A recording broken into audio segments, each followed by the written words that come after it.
Thank you, Representative Gilman. This morning, we have a sub-clerk. Representative Majori will be clerking for us today in Rep. McDonald's absence, so we will ask our clerk to call a roll, please. Thank you, Mr. Chairman. Chairman Turcott. Here. Vice Chairman Power. Here. Representative Guthrie. Yeah. Representative McDonald is not here. Representative LaSalle. Here. Representative Yokella is not here. Representative Kelly. Representative Allward. Here. Representative Brown. Here. Representative Cahill. Here. Representative Stavis is not here. Representative Tatro. Here. Representative Tree-Levin is not here. Representative Gilman. Here. Representative Majori, myself, I am here. Representative Gallagher. Here. Representative Hicks. I'm here. Representative Howland. Here. Representative Priest. Yes. Here. Representative Frack. Present. Thank you very much. Thank you, Mr. Clerk. All right, today we have several hearings. We have one quick bill that we're going to exect. And prior to that, we have somebody who would like to address our committee, Representative Reed.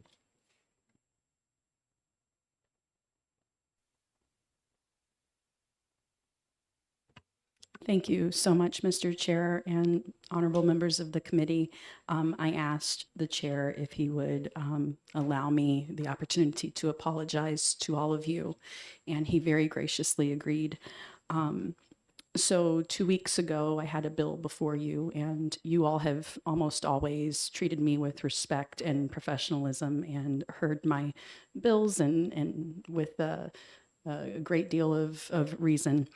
And at the time, someone had testified against my bill, and in that moment, I felt very strongly that that person's testimony had mischaracterized the bill, and so I went out into the hall to speak with him about that, and I was assertive and probably tonal and even confrontational with him, but I want to be clear that that was not what you all heard.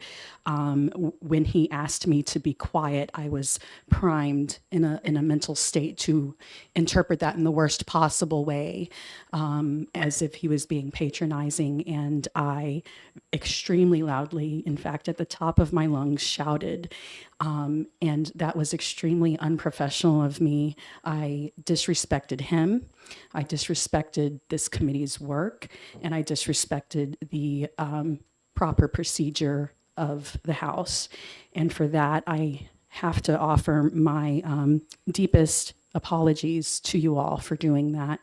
I want to be, I called Mr. Klein last week to apologize to him directly, and we actually had a very good 15-minute phone conversation. He treated me with a great deal of grace and equanimity and reason, and he said that he understood why I would be upset in the moment and interpret things the way I did. He gave me his word that he did not mean to be patronizing or sexist in asking me to be quiet, that it was, he would have said the same thing to anyone, and I take him at his word, having no other reason to believe him to be that kind of person. I believe that he is sincere in saying that, so I want to commend him for treating me graciously and make sure it's on record that I do not believe that he was being patronizing, and that I do apologize to this committee. And I also would like it as a matter of record that I certainly did not intend to treat anyone differently because of a difference of viewpoint, that it was specifically that I was responding to in my incorrect interpretation, that I welcome disagreements and engagement with civility.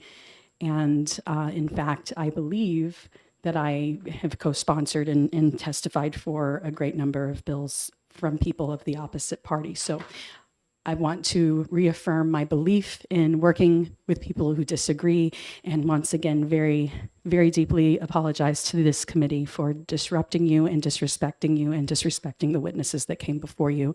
Thank you so much for this time that you've given me. Thank you, Representative. Okay, we are going to start out by opening an executive session on House Bill 1708 FN relative to local records retention. Um,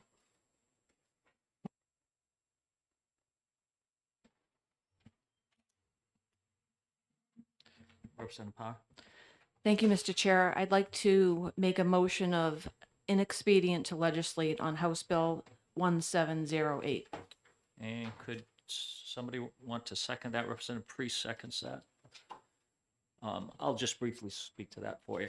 HB 1708, the guts of the bill was incorporated into a judiciary bill. And that one, I believe now has, according to Chairman Lynn, has been completely brought into one of their bills and has either made its way or is about to make its way through the committee. So this is a early bill. We have to get it done today so we can get it reported out of committee. That's the reason why we're ITLing this. Are there any comments on this? Representative Gallagher? I'd just like to note that I supported the original bill and would have preferred it if we could have passed it ourselves. The whole procedure here of handing it off to the judiciary, I think, I'm just going to say I'm not very happy with. But that being said, if the prime sponsor's on board, then fine, let's ITL it. But I do wish we could have passed it ourselves, though. Thank you. Just to be clear, Representative Gallagher, we didn't hand it to them. The chairman of judiciary requested that we allow them to put the guts of this bill in there. I believe I spoke with the prime sponsor and he did not have any opposition to that. All right. Any other comments? Okay. I'll ask the clerk to call a roll, please. Thank you, Mr. Chairman. The motion is ITL on House Bill 1708. Vice Chairman Power, Yes. Representative Guthrie, Yes. Representative McDonald is not here. Representative LaSalle, Yes. Representative Yokella, Yes. Representative Kelly is not here. Representative Alward, Yes. Representative Brown, Yes. Representative Cahill. Yes. Representative Stavis is not here. Oh, sorry. Representative Tatro, Yes. Representative Trulevin is not here. Representative Gilman, Yes. Representative Majori, myself will be voting yes. Representative Gallagher, Yes. Representative Hicks, Yes. Representative Howland, Yes. Representative Priest, Yes. Representative Frack, Yes. and Mr. Chairman. Yes. The motion passes unanimously 16-0. Thank you, Mr. Clerk. Without objection, this will go on to the consent calendar. Seeing no objections, it will go on the consent calendar, and I'll write a quick blurb to get that in. And that closes the exec session on House Bill 1107. No, excuse me. 1708. 1708. Okay, we will open up the public hearing on HB 1106 relative to net asset limits under the elderly property tax exemption. I see the prime sponsor has taken the seat. Representative Ullery, you are up. For what? Whatever you would like to say. Thank you. For the record, my name is Jordan Ullery, representing Hillsborough 13, the town of Hudson, New Hampshire. This started off as a mere housekeeping measure because the limits on the elderly exemption haven't been changed in something like 30 years. As a matter of fact, if you take a look at the strikeout for the numbers, it's somewhere around $11,000 for a single individual. Somebody who is on Medicare only as their form of supplement, receiving roughly $2,000 would receive $24,000. So they're don't meet the minimum requirement because there's been no adjustment of the requirement of the minimums for married or single applicants in a long period of time. That needs to be addressed, or there needs to be, in addition to this, addressing it to the CPI or in some fashion like that. I know that over in Ways and Means, we've done that several times with various taxation programs so that we can maintain a business deduction of businesses based on the inflationary value or devaluation of our currency. That was the primary thing. And then as we got into it, I looked at it, this section of law, from both the Ways and Means side and from the fact that I'm a senior. And there's a lot of people that in town that come up to me in one of the 2 coffee shops or 3 coffee shops now, saying, can't get, don't know how, why is, that type of question. We've all received that kind of questioning. And we all know we take a look at it to see what the situation is before we go forward. And in this particular instance, I found that the elderly in my community are being driven out of their homes, quite literally driven out of the community because of an inability to pay, and a rapid diminution of their resources as we live longer. I'm approaching the maximum age, in fact, I've exceeded the age of death that was actuarially stated when I was born. So, and I look around the room and there's 1 or 2 other people that are in that same category. This is something that the legislature has not addressed regarding such programs. Whether or not giving elderly or the veterans or the blind, or that's not the policy. The policy is already in place. The question here is, what are the requirements to qualify? And nothing else changes on this because it's up to the communities to adopt this. All we're doing is increasing the level at which the communities can adopt. Now, I'm just perusing some notes that were handed to me earlier, and then there's a couple of questions regarding wording, et cetera. Everyone is aware of the fact that legislation is created by attorneys, that they use their language, they use their best interpretation of which section of law applies. Whether they made a mistake or not, we can adjust that as we go along. But and as you know, that's something that takes care that is taken care of in a variety of off-record committees. By eliminating the current minimums and essentially doubling them, I used a round number to double it up to a round number, we're creating more people becoming eligible for it, but we're also allowing more older people who are on a fixed income to remain in their houses for that time. By modifying the fixed assets, we're allowing them to enjoy that period of time so that they can continue to live in their homes, and they can continue to participate in the community by perhaps going out to dinner once in a while, going out to breakfast once in a while, buying groceries once in a while. That is an issue in my community.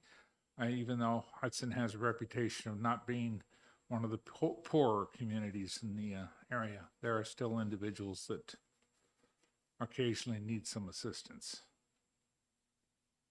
By modifying those areas, we're allowing people to stay in their homes for the rest of their natural lives.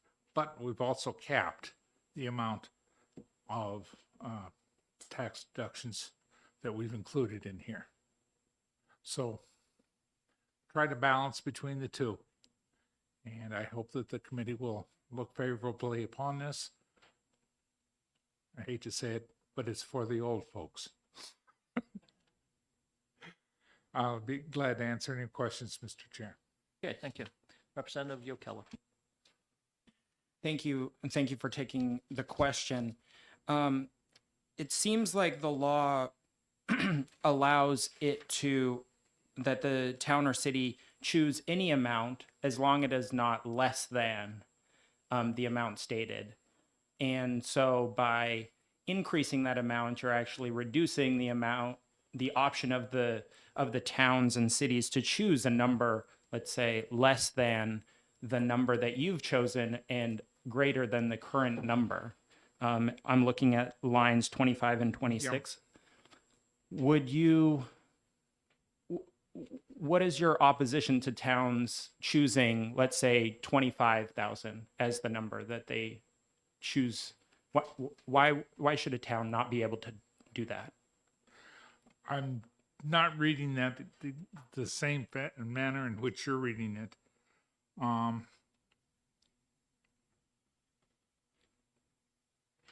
But 25,000, 30,000, I'm no objection.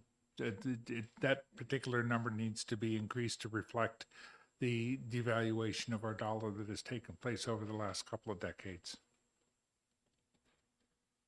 Representative Priest. Thank you, Mr. Chairman, for taking my question, and thank you for being here and addressing this problem. My question is, how were the figures that's in this bill? How did they come about? Did you get some financial experts to try to bring them up to a reasonable standard? I'm just curious. No. The financial experts. No, I relied upon the information that I received over in Ways and Means regarding what the minimum wages and the demographic data that is provided to us regarding minimum incomes. And then I looked at an average of an individual who's making, a single individual are receiving Medicare. It's going to be somewhere around $2,000, $1,900. I don't think anyone really makes 15 anymore after the recent increases. It's going to be around 19 to 22. So I just essentially doubled it from that. Go ahead, Representative. Thank you for letting me speak. Did you ask the town of Hudson to kind of give you a kind of fiscal impact of what this would do to their revenue? No, but I did put a revenue cap in there on a single property. If you take a look at the page, whatever it is, 2, down at the bottom, it says, no event shall the relief grant to be greater than 10,000 or less than 5. So, in order to do that, I did not request information from the town of Hudson because this would be applied not just to Hudson, but to the entire state. And that's what we have LDAO for, or DRA. Further questions, Representative Brown? Thank you, Mr. Chairman, and thank you for taking my question. So the question I have is that a lot of people have different assets up here in section 1A, different assets, including stocks and bonds and everything like that, that people depend on to draw on, let's say, through interest, that type of thing, for their livelihood. Why was that exempt from the total assets? For exactly the reasons that you just stated. They draw upon it in order to live. Follow up, go ahead. So if I had $3 million in assets and I was drawing on those interests to support myself, that's okay? So there's no limit on that? I wouldn't place a limit on that because $3 million in today's environment will probably last you just a few years. Thank you.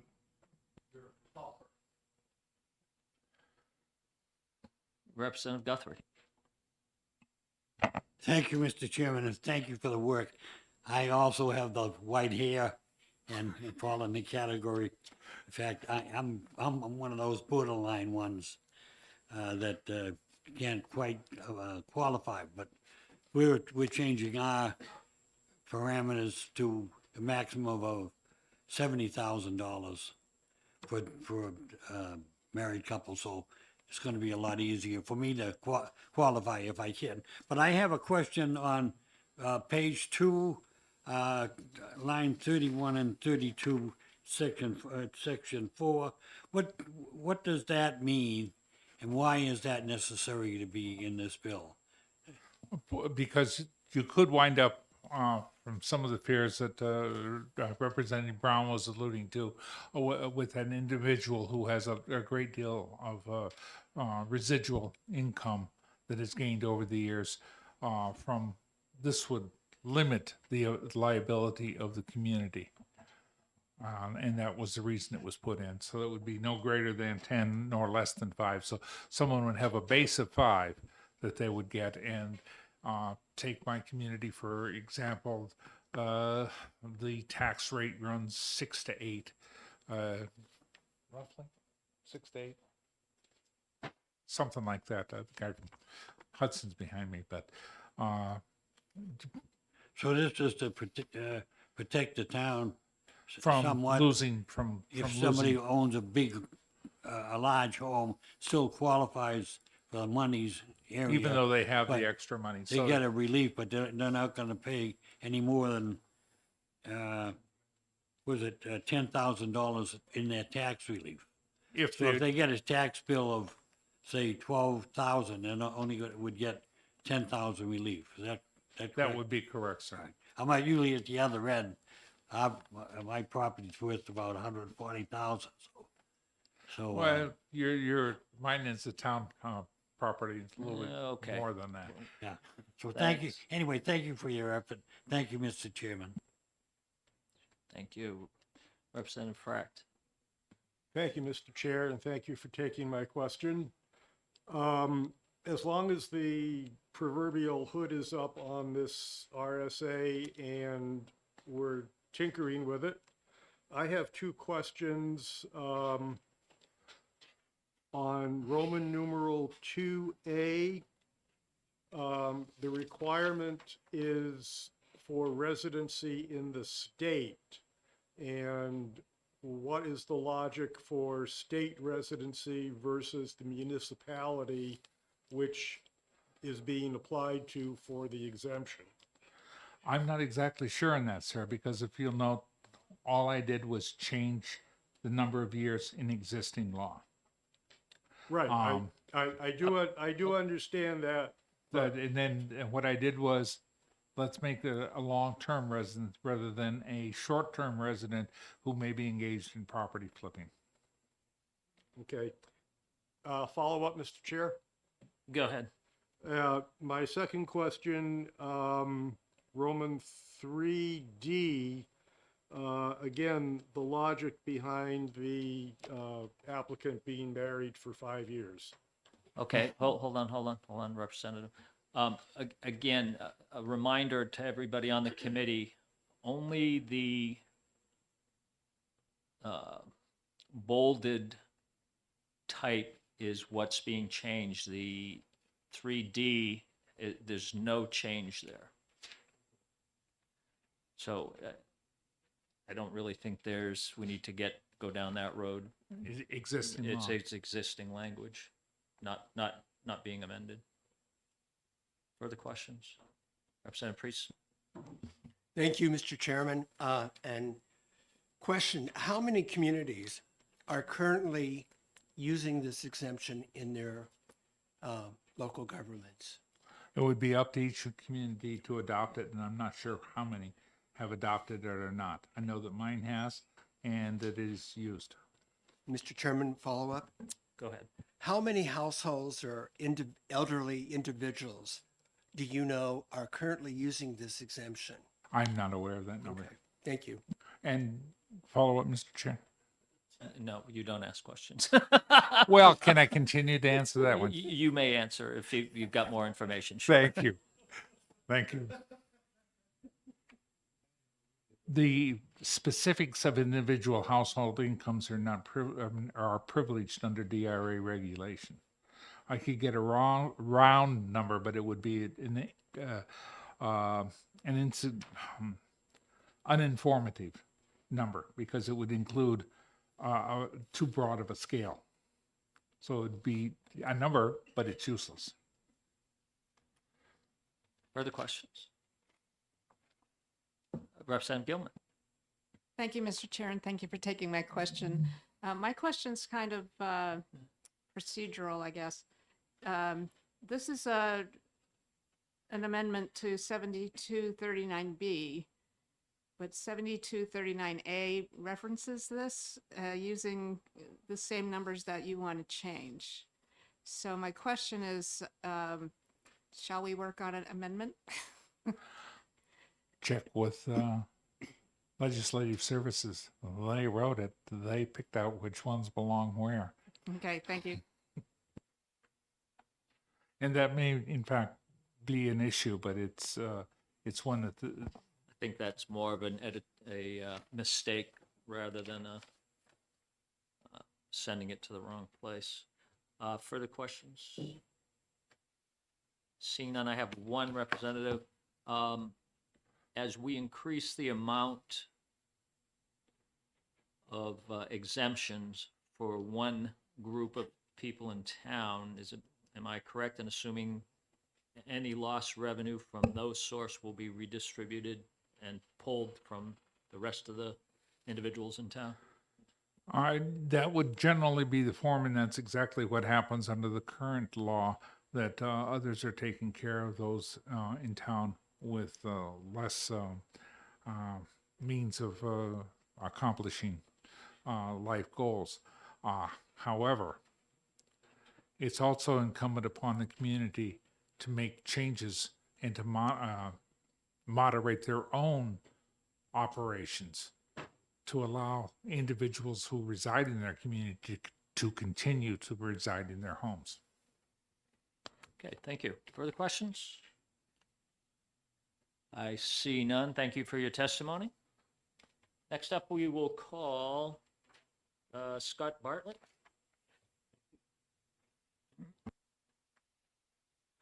I will remind those who are going to testify, please, when you introduce yourself, also state whether you're for or against. We know up here from your cards, but the rest of the individuals do not. Thank you, Mr. Chair and members of the committee allowing me to testify.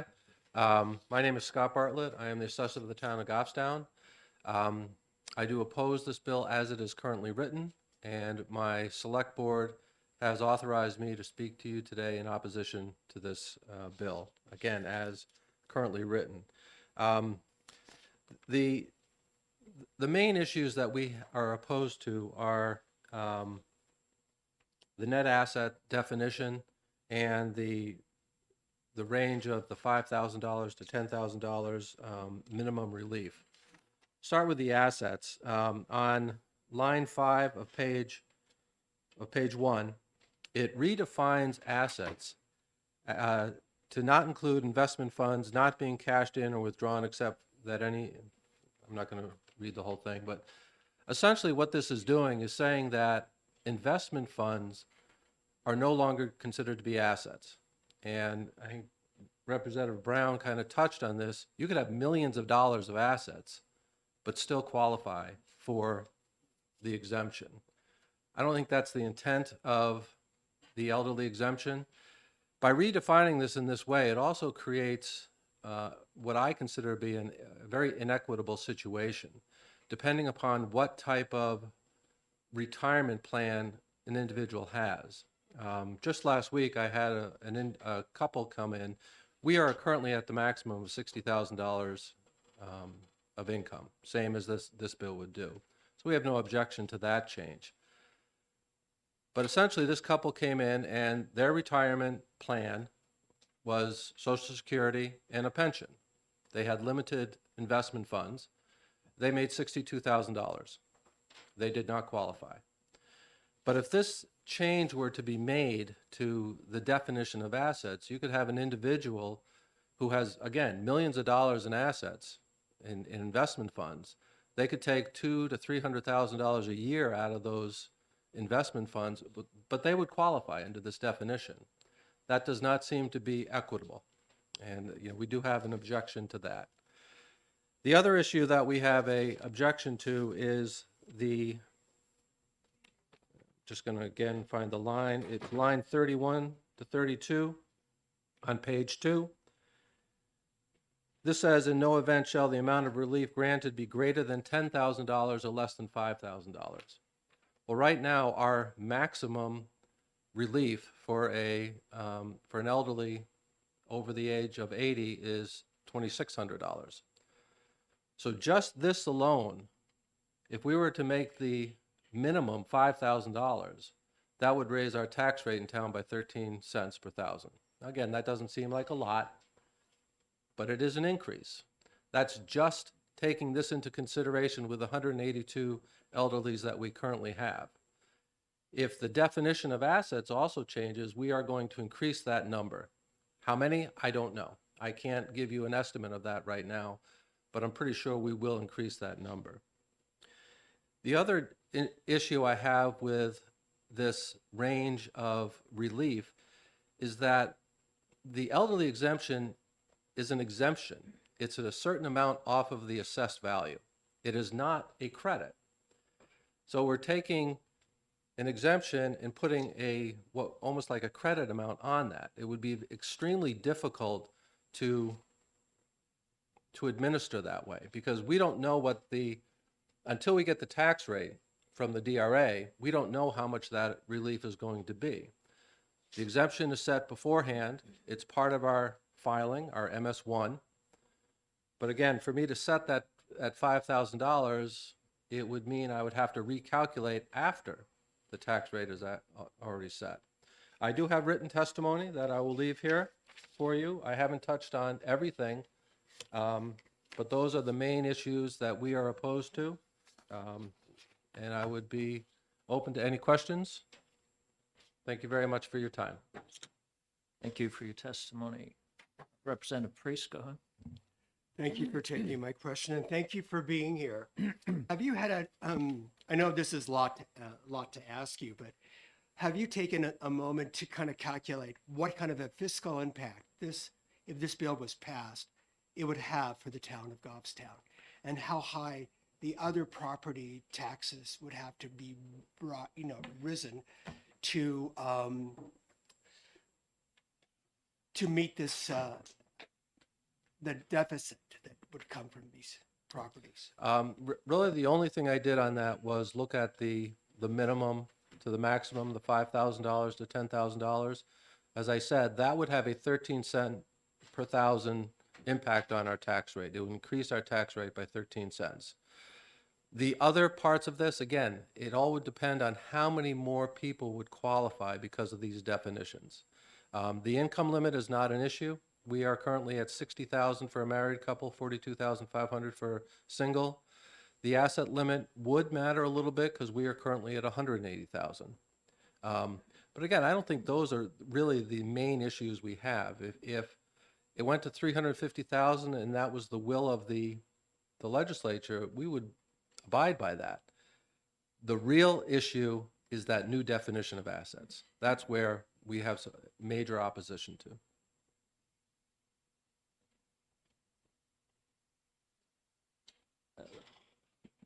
You have a follow-up, Representative? Yes. But you also have an issue with the amount of relief granted of $5,000 to $10,000. That is correct. Okay, thank you. Representative Guthrie? Thank you, Scott, for coming and testifying. I have in my town, there's been about 3 times, there's been an article on the warrant to forgive all the taxes anybody over 85, I think they took, on the basis that they've paid their dues over their lifespan and they shouldn't be taxed when they get to be 85, whatever age. Do you think that's the rationale when this bill was set up? That the rationale was anybody in these categories should be forgiven their taxes? Because of the reason would be that they are entitled because of the number of years they pay tax. Thank you for the question. If that's the rationale of this bill, it does not do that. Because like I said, the couple I had last week who earned $62,000, under this bill, they would still not qualify because they're over the income limit. Okay, I understand. So there are, the parameters don't produce the question of everybody getting their tax relief at a particular age, no matter how much they would make. Under this bill, I agree with what you just said, yes. I was like, Representative Cullen. Thank you. Thank you for taking the question. If under the logic of this bill, what you kind of alluded to, no event shall the amount of relief be granted less than $5,000. So if a person's tax bill was only $4,500, the town would not be able to grant them relief because it wasn't at least $5,000, and the law says that no relief granted shall be less than $5,000. Thank you for the question. I'll be honest, I'm a little confused by the language here, because if you do have someone whose taxes are $4,000, does that mean that the town would then have to pay them $1,000? I'm unsure of that. That is one of the questions I raised in my written testimony. I really wasn't going to get into that, but thank you for bringing that up. Further questions? Seeing none, I have one quick one for you. Do you monitor the total percent tax impact on exemption claimers in your town? I'm going to give you an example. In my town of Barrington, I went to my town administrator and said, if no exemptions existed, how far would the taxpayers' bills go down, the other taxpayers who do not claim any exemptions? And I believe at that time, it was about a year ago, it was about a 5.5% decrease in the overall tax. Do you track that? I have that information. I've never put it in a percentage like that. I can tell you just from the numbers that I have on my written testimony, if there was no elderly exemption, the tax rate would probably be about 10 to 12 cents less than it currently is. Just on that one, I was looking, okay. Yeah. Thank you very much. Would you be able to send in that number by chance if you looked at all of them? I'd just like to compare it between Barrington and you said you were Goffstown. Yes. So you're looking for the percentage of all exemptions and credits? Yeah, I would just like to, if you have that handy, don't go through it. Yeah, that information is right on the MS1. Okay. It's very easy to get that information, so I'd be glad to send that in. I'd love it. Thank you. Further questions? Okay, seeing no more for you. Next up, we have Jim Michaud. Thank you very much. Thank you. Mr. Chair, may I pass out my testimony? What, I'll let it sit here. Yeah. Okay.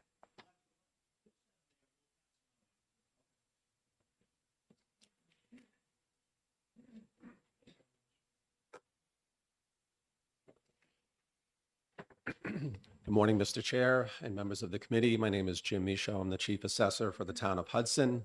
I have not registered in favor or opposed to this bill because the Hudson Board of Selectmen have not directly issued an opinion on this bill.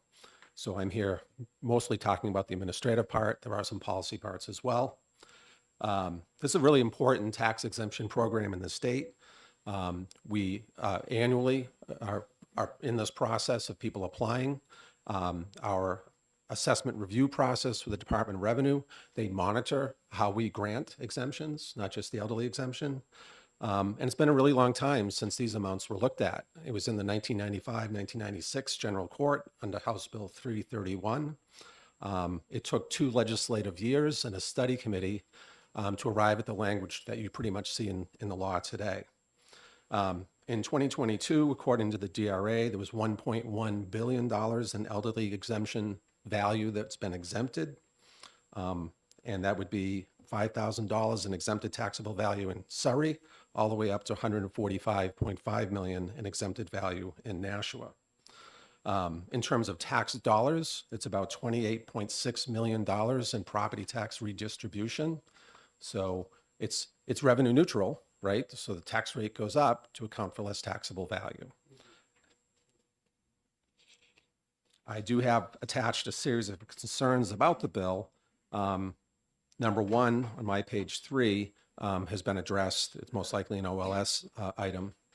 Number 2, lines 4 through 7, talks about investment funds. That's been discussed prior. Currently, what we don't count as an asset is the house, right? So a person's actual residence up to 2 acres or the zone minimum is exempted. We cannot count that as an asset. Not allowing the community to count investment funds as an asset is a really significant expansion in assets that would not be counted. So, one would imagine that we'd have more people qualifying, which is the intent of the bill, but there's also an impact to that, right? And also in terms of investment funds, it's not defined. We might want to define what an investment fund is. There's 234 communities. We might have 235 different ways of deciding what an investment fund is if we don't have some direction. My number 3, again on lines 4 through 7, says that required minimum distributions shall be classed as an asset. Currently, the IRS counts that as ordinary income. Currently, our communities count that as income. It's money coming in from a required minimum distribution. I don't know what it is. If it is income. Calling it asset is, I don't know, is misclassifying it in my opinion. Beyond that, on my page 4, lines 20 through 21, this speaks to the residency requirement, the change from 3 years of state residency within the state to 5. It actually used to be 5 years. Senator Jack Barnes, I want to say, a long time ago, probably about 15 years ago, had it changed from 5 to 3. The legislature agreed with that. It's kind of problematic if this passes, right? Because I have some folks that were here for 3 years, right, for this year. Then this passes. Then next year, they'll only have been here for 4 years. So I guess we've removed their exemption. Or there's a codicil added to the bill. I'm not sure. My number 5, under no circumstances, and they're changing the income amounts from $30,000 for single to $60,000 for married. The significant increase, right, in the minimums, about over 200% increase in both categories, all in 1 year. So there's no glide path on it, right? In other bits of legislation, we've had glide paths and how the minimums are going to be increased. Also, we want to be sensitive to the demographic economics of the state. So the per capita income just on county alone for Coos County is $30,829, and in Rockingham it's $51,627. So we're establishing higher minimums, but the state really has really far different per capita incomes and median family incomes, and I'm not sure how we address that. Right? We have a state law that applies to every community, but I think you just want to be sensitive to the money made in Portsmouth is a little bit different than the money made in Pittsburgh. According to the DRA, the median income amount currently across the whole state is $25,000 for single. And for married, the median income amount, and this is all of the exemption amounts that have been adopted within each community, that median income amount is $36,000. Just to put in perspective, 59% of the communities are under 30,000, and 92% of the communities are under 60,000. So this would change things in those communities. My number 6, this deals with life insurance on the death. This is lines 28 through 29 in the bill. Sorry. Life insurance paid in the death of an insured is currently exempted as an asset. That's been in place for decades. This would now have the community count that as an asset. So that's kind of going this way, and then it's going this way a little bit in the bill. lines 28 on page 1 and then lines 1 through 2 on page 2 says we are to exclude revenue from investment funds redeemed in any given year. Again, currently we count that as income, and that would have an impact upon the community. Section 8, Section 8, my page 6, lines 7 through 8, changes the asset amount from $35,000 to $350,000, or the median residential property value in the community. Again, looking at some statistics from the DRA, currently 256 communities are under 350,000 in asset limit. Just a few, just 3 are over 350,000. So it'd be probably significant change in Hudson as well. In Hudson, our exempted asset limit is 160,000. Still staying with that same section, it says median residential property value, whichever is lower. We should define what is median residential property value. Is it just single family? Does it include accessory living units? Does it include mixed use property, small multifamilies? You know, we want to make sure if we're going to administer it, we all administer it the same way. And does it get arrived at annually? Only after a reevaluation, some other cycle? Who determines the value? Is it the governing body, the legislative body? Is it subject to amendment by attendees at a deliberative session? Is the determination appealable? And lastly, and I'll finish up, lines 31 to 32 says, in no event shall the amount of relief granted be greater than 10 or less than 5. We would not know that until the tax bills were already arrived at. So we would be, so we couldn't do it before the bills went out, and we couldn't do it as an abatement legally after the bills come out. So that kind of doesn't work within the property tax administration within the state. Beyond that, I think I said it was revenue neutral. And in Hudson, we are twice now. Last year, we increased our income amount as well as the amount of our exemptions. This year, we're increasing the income amount again and the amount of the exempted value per category.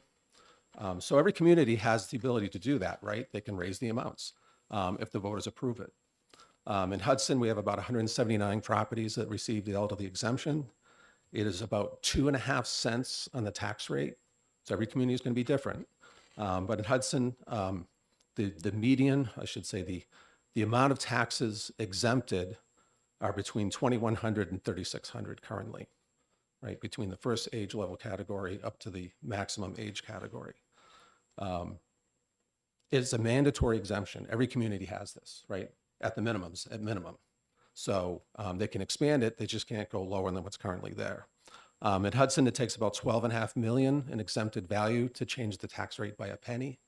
We have a little less than $30 million in exempted elderly exemption value. Threw a lot at you. There's more in there, and I'll take any questions. Thank you very much for your testimony. Representative Brown. Thank you, Mr. Chairman.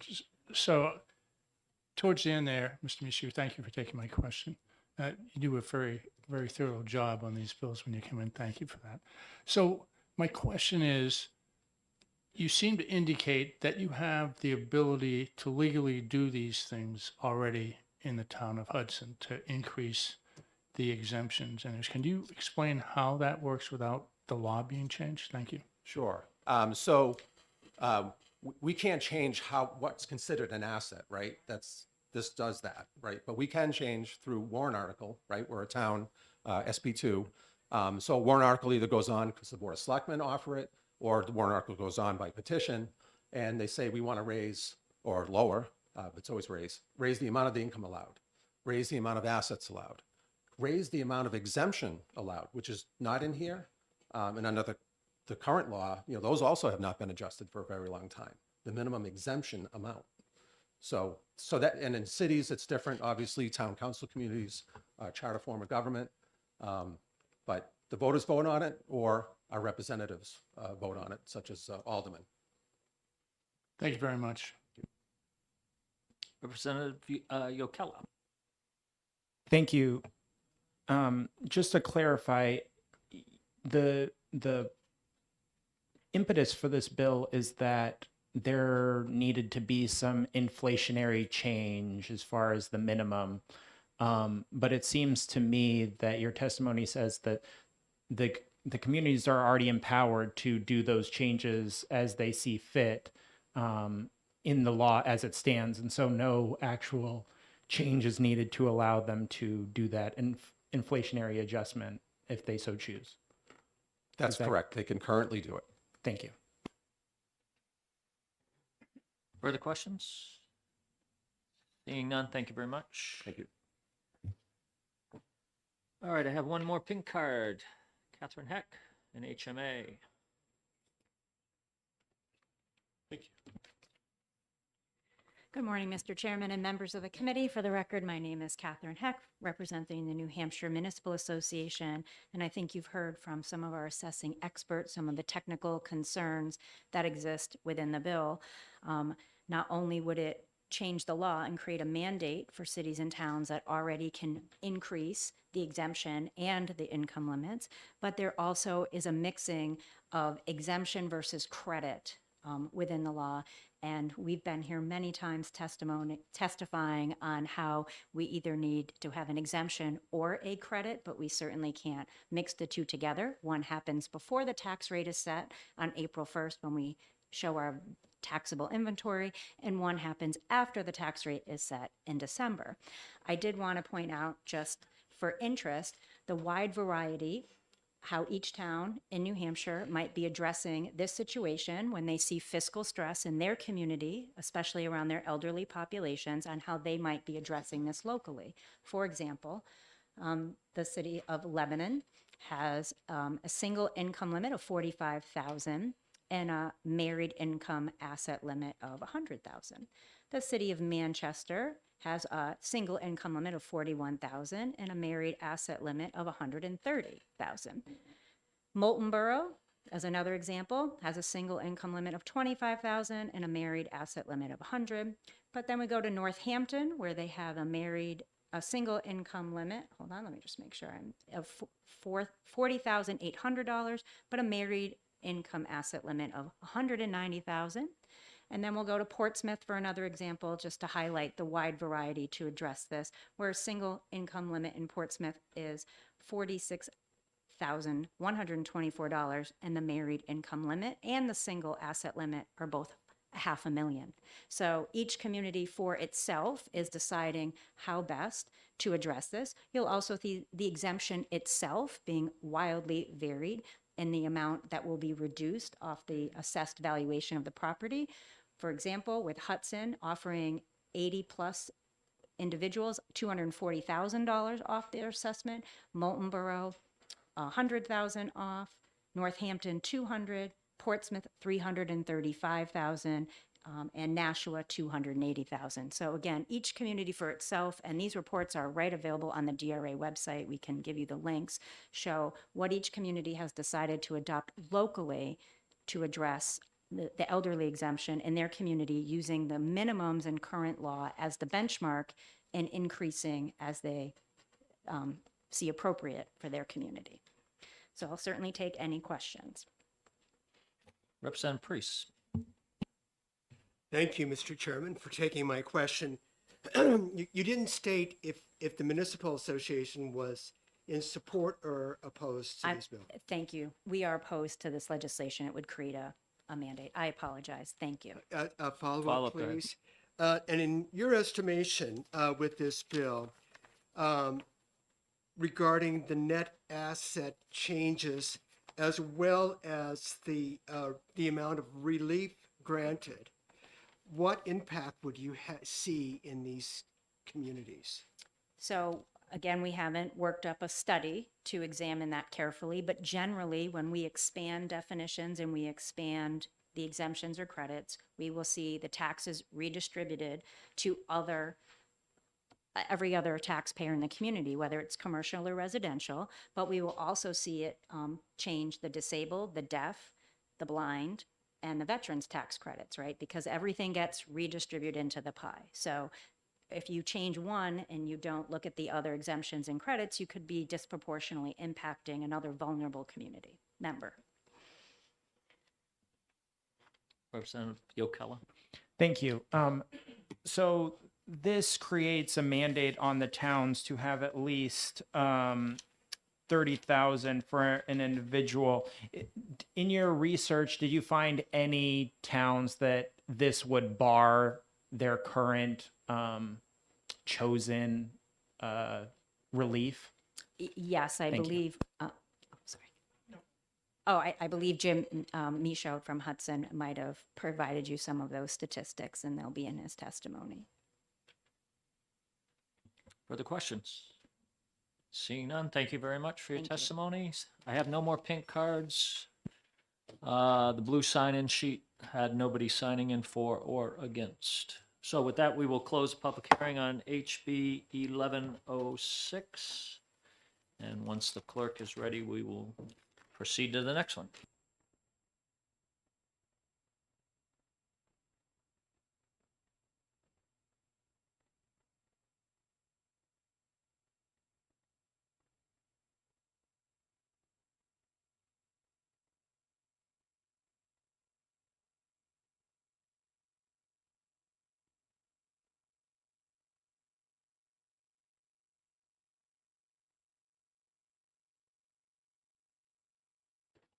Okay,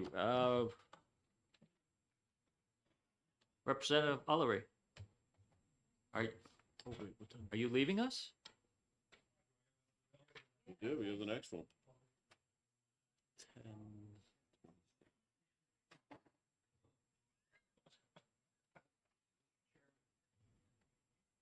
Yes, Representative. Could we see the written testimony from the assessors from Goffstown and Hudson, please? They'll pass it around. Great, thank you.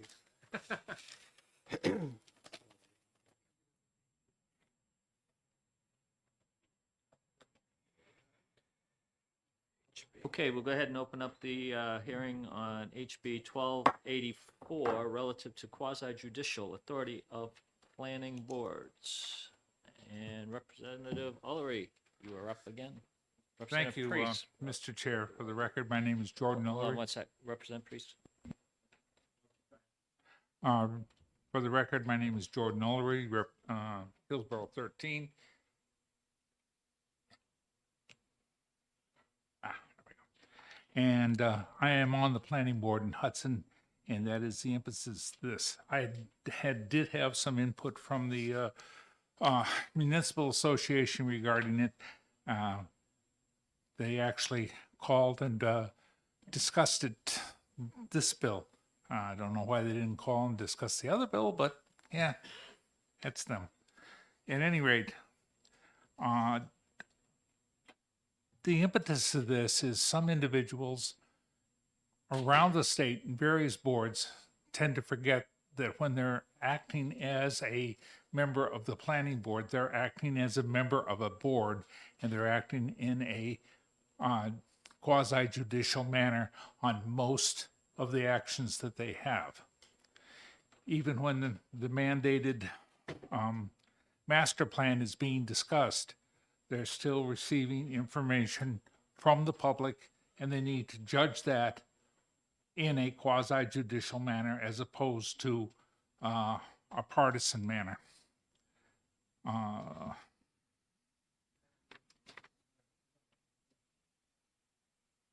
So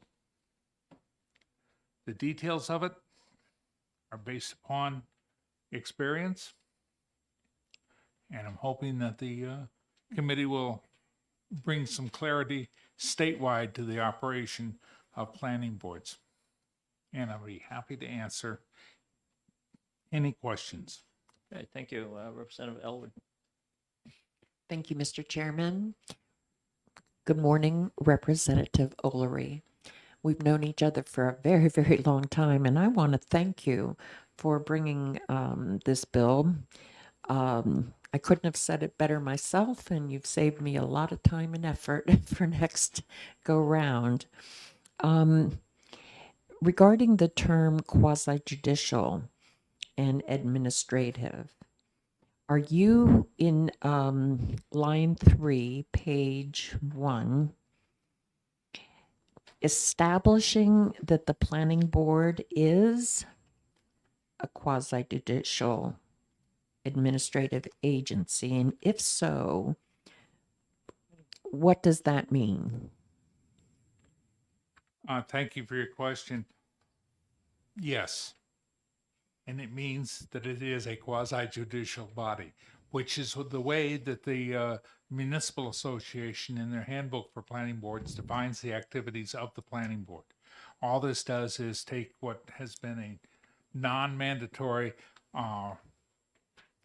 suggestion by the Municipal Association as to the operation of a planning board and puts it into law so that the planning boards know they have to take a look at an applicant who's coming before them with a site plan, that they have to take a look at it like this, not from a partisan standpoint. Unfortunately, that's happened, as the good representative knows from personal experience. Follow up, Follow Mr. up, go Chair? ahead. Under 673:14, disqualification of member.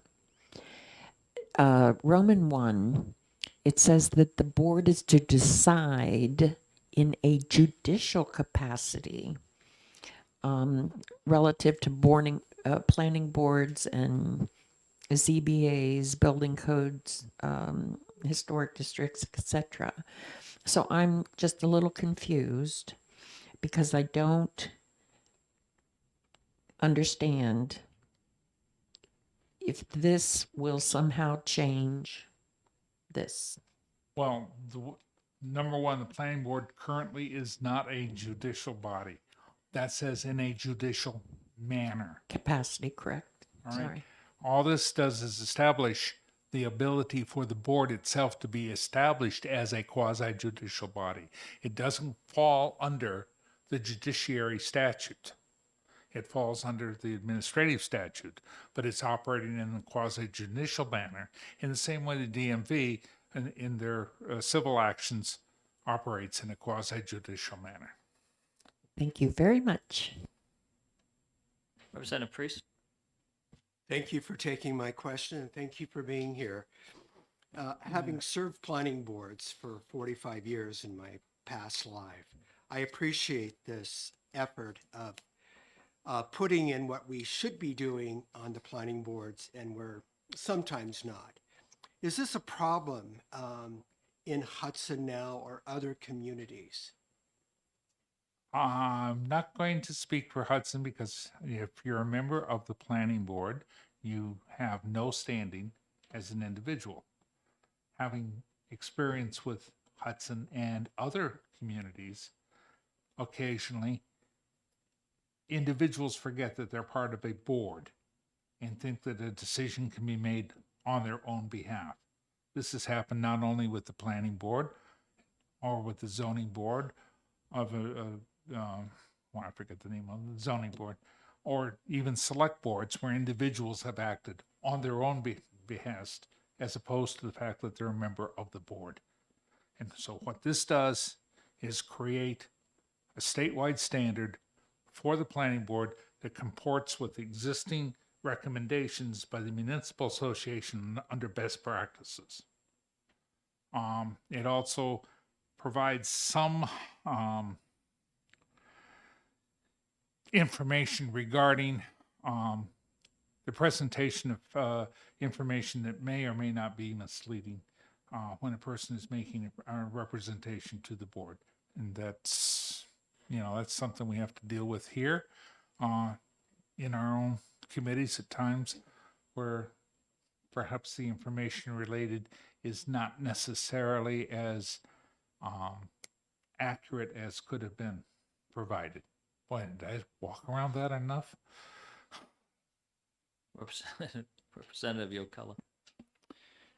Thank you. On page 4, lines 6 through 14, it talks about how if an applicant can request the recusal of a specific board member and that the board shall immediately suspend further hearings on the matter immediately before the board, and essentially, schedule a new public hearing and address that issue. But isn't some of the requirements of planning boards that they continue or decide on certain issues in a certain matter of time Yes. based on statute. And so if they were required by law to figure out something in, let's say, 60 days, and this is the 60th day, and they got a request for recusal at the beginning of that meeting, would now they be in non-compliance with another statute if they followed your statute and vice versa? Now, I call your attention lines 12 and 13. A delay to the hearing, to hear the recusal request shall stay the determination time schedule for the board to render a decision. Delay to hear the recusal shall stay the time schedule for the board to render a decision on the delay, on the request for a recusal, or for the development that they're currently trying to decide on when they got the request. The language was designed to cover the proposal that was, so that the time schedule, the 60-day calendar, is stayed when a request for recusal is made. So that an obligation is not so that it would be done frivolously, but that it would stay it until a decision is made. So when the decision is made, when the board comes back and has a decision on, or a hearing actually, on the request for recusal, then the clock would start after that time frame. Representative Fract, I saw your hand up. Yes, thank you, Mr. Chair. I promise this time I will confine my question to bolded items only. On page 1, looking at lines 13 and 14, I'm wondering if you could give us some examples of when a board may require information under oath as opposed to shall. Depends on the proposal coming before them. Let's say that a particular developer has a known history.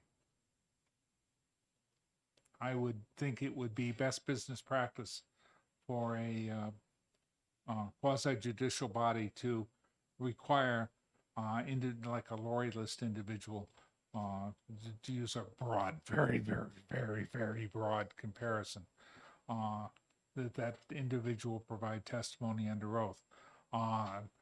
Then maybe some individual on the board has an issue with one person while others do not. This may be a method for them to take that, or it could be stricken. And it could be said that any written information provided is done under unsworn falsification. That's up to this committee, the way it goes. Thank you for answering my question. Yes, sir. Representative Elwin. Oh, me. Okay. Thank you. Thank you, Mr. Chairman. I'm looking at page 4, Roman 7, where the applicant may request the recusal of a specific board member for cause. Then I'm looking at Roman 8. Oh, I'm sorry. 9, where if a board member has an interest, direct interest in a parcel under development, the member must disqualify themselves from the discussion. What is the difference between recusal and disqualification? Recusal would be refraining from engaging in the discussion at the time, where a disqualification says you were barred. One is a voluntary activity and the other is a mandatory activity. Thank you. Follow up, Mr. Chair? Thank you. Under Roman 9, line 22, if a board member has a direct interest, this is under conflict of interest disqualifications. If a board member has a direct interest in a parcel under development, I've seen the term interest in the outcome in other, like zoning board rules, I think, for disqualification. And I wonder if direct interest is too vague. Does it need to be defined? I would say no, because that's a term of art. Direct interest means that you have a monetary interest in the project. You have a direct interest in. Interest is in my world downstairs. That means you have a monetary interest or benefit being derived from that particular project. Clarification? Follow up, go ahead. Thank you. So in other statute, it says personal or pecuniary interest. Is that the same thing? No, because you have two different things. A personal interest would be, let's say, a personal interest would be maintaining a wooded lot because you have a nice view of a forest, as opposed to a pecuniary interest, which means developing that lot would give you a sizable paycheck. Okay, thank you. Representative Gilman. Thank you, Mr. Chair, and thank you for taking my question. This is very clear to me what your intentions are. I was just wondering if what you have added is really what you recommend to the rules of procedure for planning board. I'm sorry. I'm wondering if what you're suggesting and the new things of what, outlining what a planning board needs to consider in their application are really the things that you're recommending be put in the set of rules of procedures when you require that. I'm just trying to simplify how the board's if the board's gonna change or do anything The different. board shouldn't change that much.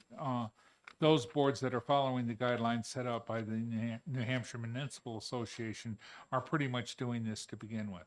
I know that Hudson adopted a set of bylaws for operation that was recommended by the Municipal Association and was also recommended by some of the testimony that we'd heard downstairs in Ways and Means from various entities, which sets up some pretty good guidelines. And Representative Priest, excuse me. I don't know about the community you're over in Dover. You said I don't know how they do it over there. I don't know if you have your own bylaws, but I do know that there are some communities that quite literally make it up as they go along. Hey, thank you. Representative Yokella. Thank you. Thank you for taking the question. As a ZBA board member, I am aware that there is a vote that can be had about whether or not they recommend someone refrain from a particular hearing, but there is nothing that is binding on that vote. And I am not sure if this whole of page 4 is meant to be binding, because it does not say that the board member shall then recuse himself or may recuse himself or do anything. It's just that the board, other than that member, will take a vote. And so can you expound on what your intention is and how maybe that may be in conflict, if it is, with how ZBAs currently work? Well, since this doesn't deal with the ZBA, it deals with the planning board, no. But at the same time, yes. I've been to court too many times.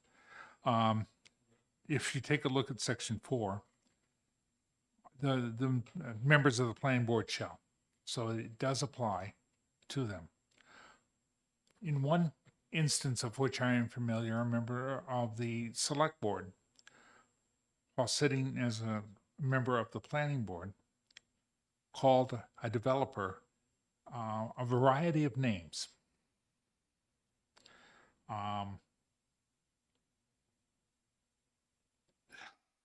So it's not limited to the members of the planning board. You can't have that if you're going to have an unbiased decision.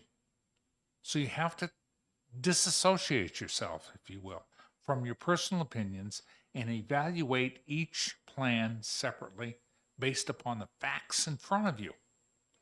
And that's what the intent of this bill is to set this down, a set of rules that applies. Now, you want to change 1 or 2 or 3 or 4 or a paragraph? Perfectly fine. But the idea is to make sure the planning boards in general, you start with the planning board and then it'll trickle down to the other boards, behave in a fashion that doesn't denigrate applicants. It doesn't denigrate members of the board. It provides everyone with an equal access, big phrases here, equal access and judgment under the law, and yada. But that's the intent, because unfortunately. Representative Priest? Thank you, Mr. Chairman, for taking my question, and thank you. I have a question regarding page 4, section 8. Abutters in any project or development being heard can request the recusal or disqualification of a specific board member. To me, I see this as a delay tactic that NIMBYs can use to basically kill a project. Because as we know, time is money to developers of projects. And no one wants change in their communities, and no one wants anyone else to move in there. So can you talk about that further? Thank you. Sure, glad to, having been the subject of that.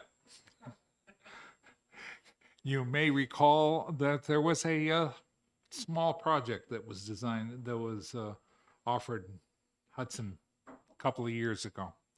The abutters accused me of being biased because I happen to be a member of ALEC.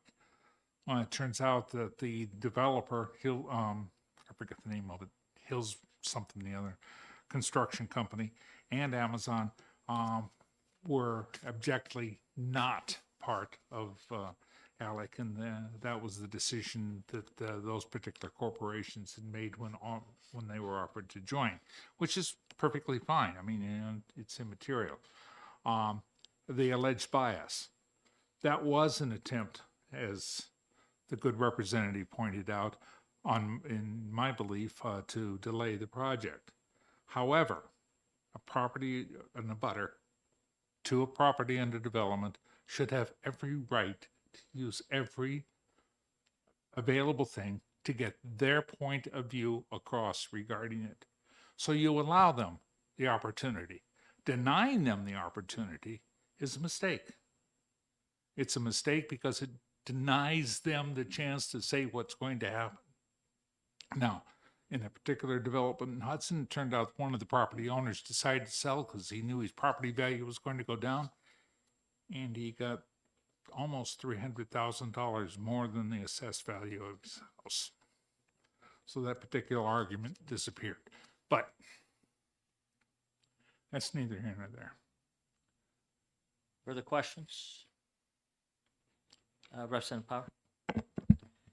Thank you, Mr. Chair, and thank you for taking my question. With regards to that same section on page 4, Roman numeral 7, do you have any concerns with regards to recusal of board members, and then the inability of there might not be enough like substitutes to the planning board, the alternates, and then what would happen?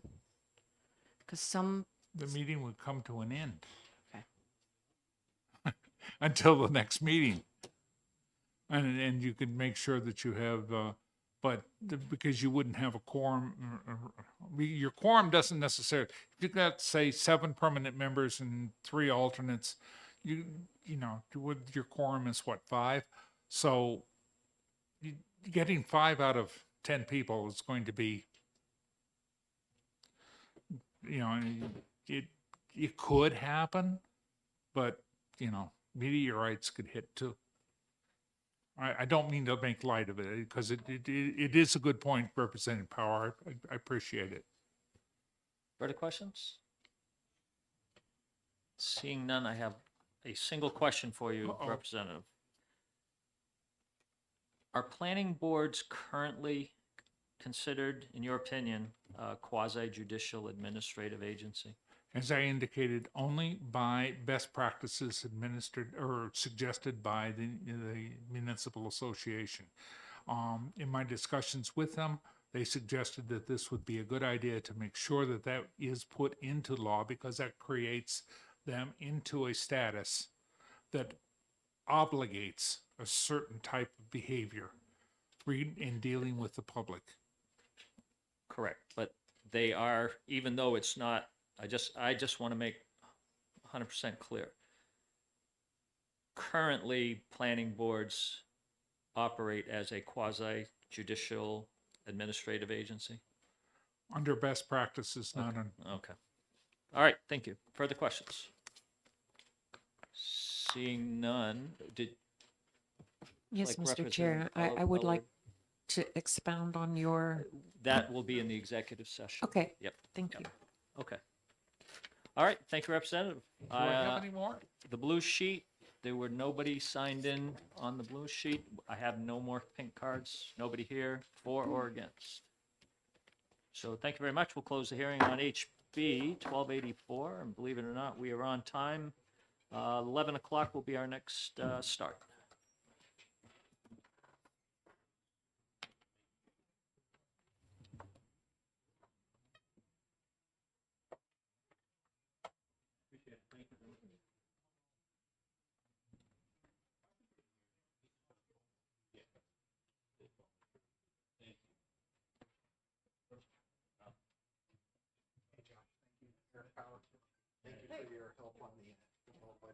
Absolutely, my pleasure. My pleasure. You don't get those victories very often. Yeah. Exactly.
folks, please take your seats.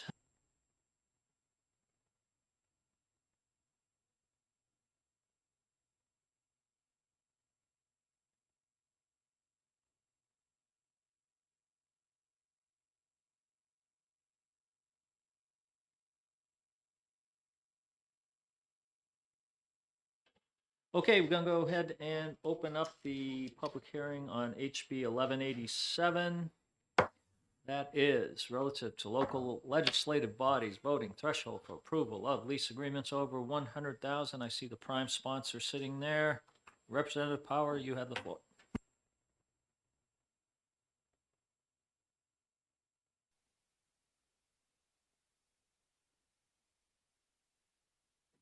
Thank you, Mr. Chairman and honorable committee members. As the prime sponsor, I appreciate the opportunity to introduce to you today House Bill 1187 for your consideration. For the record, I am Representative Diane Power. I represent the towns of Brookline, Mason, and Greenville in Hillsborough County, District 36.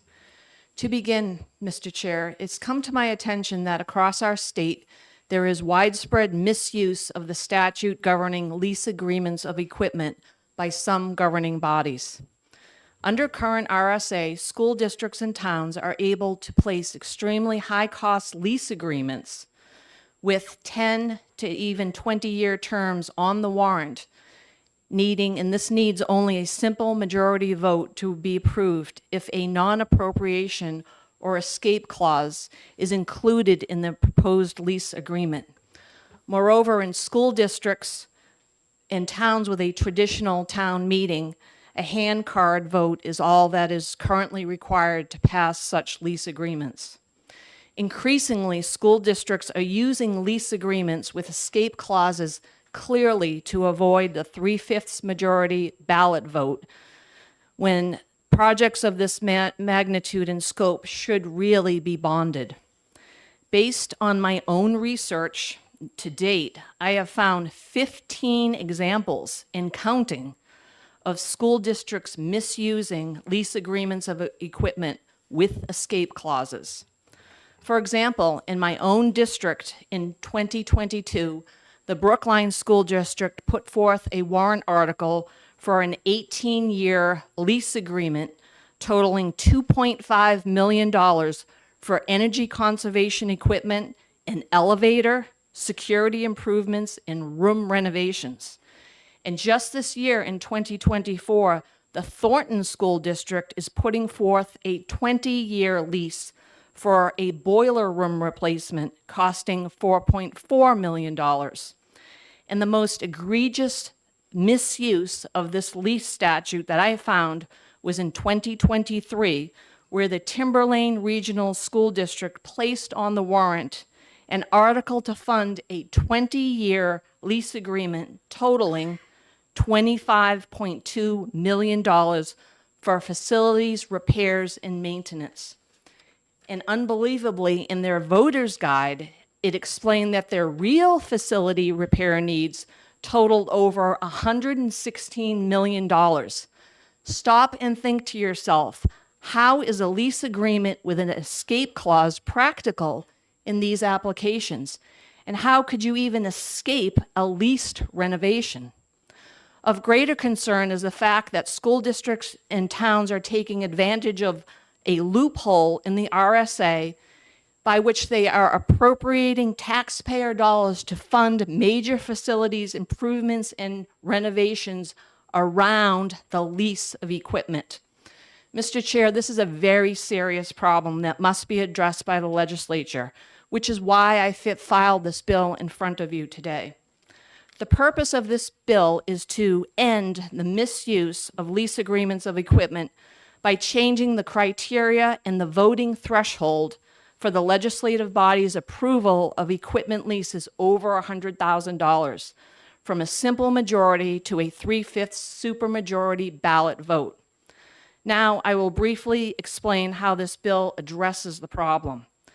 So, I have passed out an amendment, which is obviously an amendment to the bill as filed. I started drafting this bill in the summer. I worked on it a long time, and ever since it it was referred to this committee. I've continued to go over it and refine it. And so the amendment in front of you is many edits, because this is an important bill. And to be clear, NHMA has looked at the original bill language. And so we've been talking back and forth, and I've put forward many refinements of this bill for their, feedback. And at this point right now, for this bill hearing, the amendment that I passed out is the version that I have right now. I am open to continuing to work with NHMA to further refine this as needed. So I will briefly talk about the highlights of my amendment. So in section 1 of the amended bill, language is struck to close the loophole that allows for building or facility improvements related to the installation of a piece of equipment to be deemed as equipment, which permits the cost of the renovations to be financed through a lease agreement. That's significant. That's a huge change and very important. This loophole allows for building materials like framing, drywall, flooring, doors, windows, electrical, lighting, HVAC, etc., to be quote unquote leased. Again, how can these fixed and installed building materials be returned under an escape clause?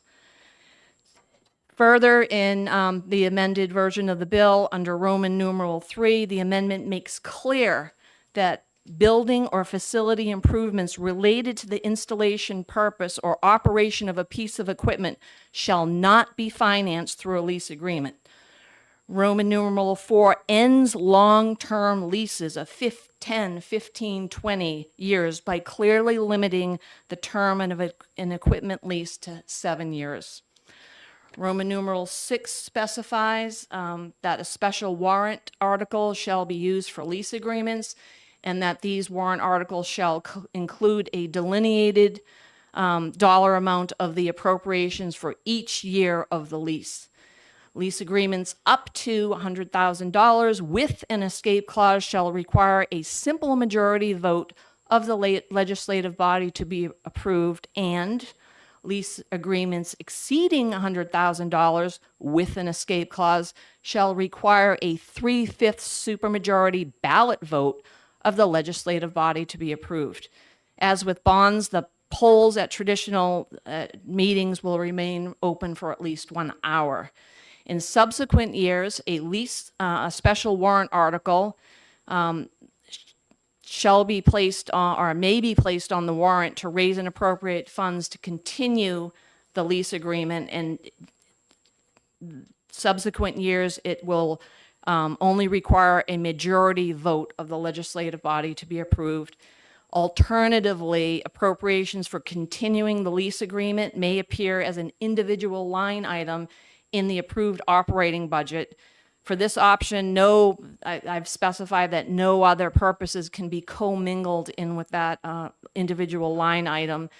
And importantly, this requirement provides a mechanism by which the legislative body can non-appropriate the line item for the lease. And that's allowed under RSA 32:10, Roman numeral 1E.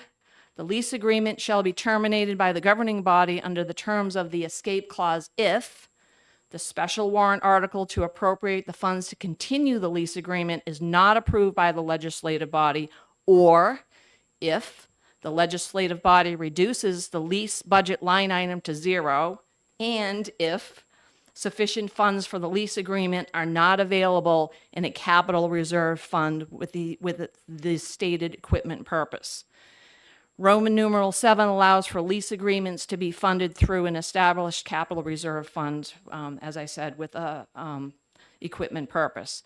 And then next, in section 2 of the amendment, the bill adds lease agreements to the definition of a special warrant article because they're multi-year expenditures. And finally, in section 3 of the amendment, the amendment requires towns or school districts that have adopted the enabling statute requiring that the estimated tax impact be printed on the warrant, that multi-year leases, the tax impact shall be printed as well. If that enabling statute has been adopted. So, in summary, House Bill 1187 is much needed legislation that requires a 3/5 supermajority ballot vote to approve the lease agreements over $100,000. And this is important since lease agreements commit significant spending over multiple years. This bill limits the term of a lease agreement to no more than 7 years.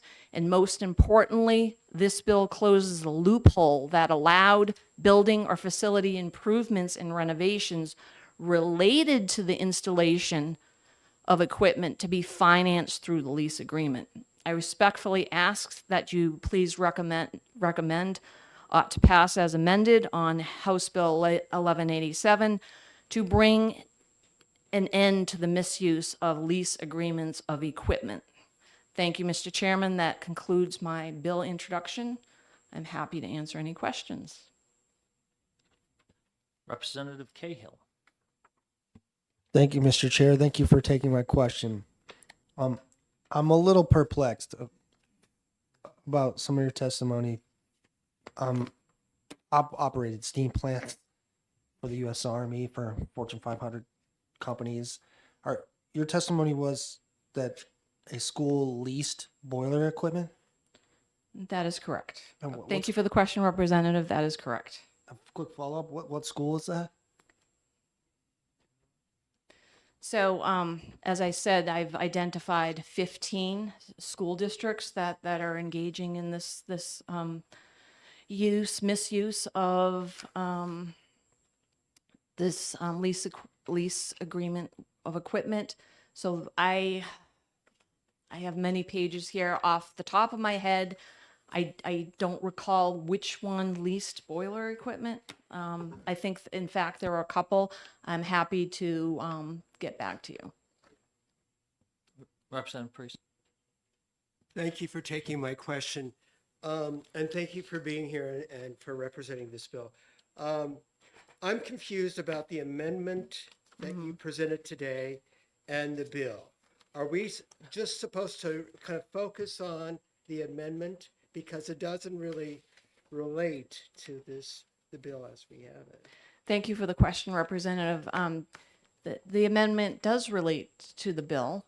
As I explained, it represents a refinement of the bill as filed back in September. So you have to look at how OLS drafted it. I'm not sure that answered your question. Representative Priest. As a follow-up, when you say that 15 communities misuse these lease agreements, I would like to have some information about those 15 and the projects and the leases that pertain to them. Thank you. Thank you, Representative. I have that information here on several pages where, I did my research and I pulled that information. I'd be happy to share that with you for your review. Yeah, I would recommend sharing that with everybody just so we all have it. Representative Yokella? Thank you. Thank you for taking the question. It seems that the $100,000 is not the expansive amount that the ones that you were talking about, the abuses of multi-million-dollar contracts and stuff like that. So why did you focus on the monetary issue and not just the length of and just stick with at least no more than 7 years and just stick with that instead of having this additional layer of the money issue also?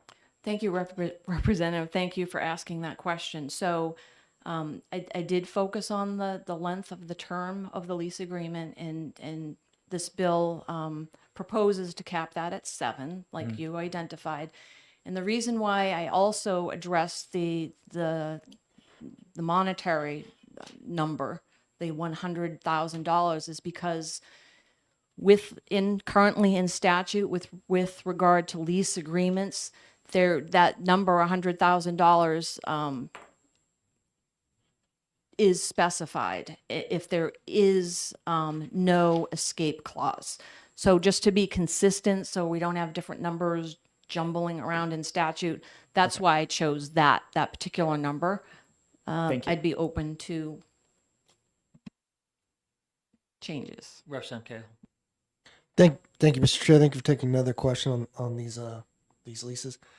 In your research and searching this, those contracts that are clearly abuses, did they include like maintenance contracts for those pieces of equipment too? Like, what was their benefit for?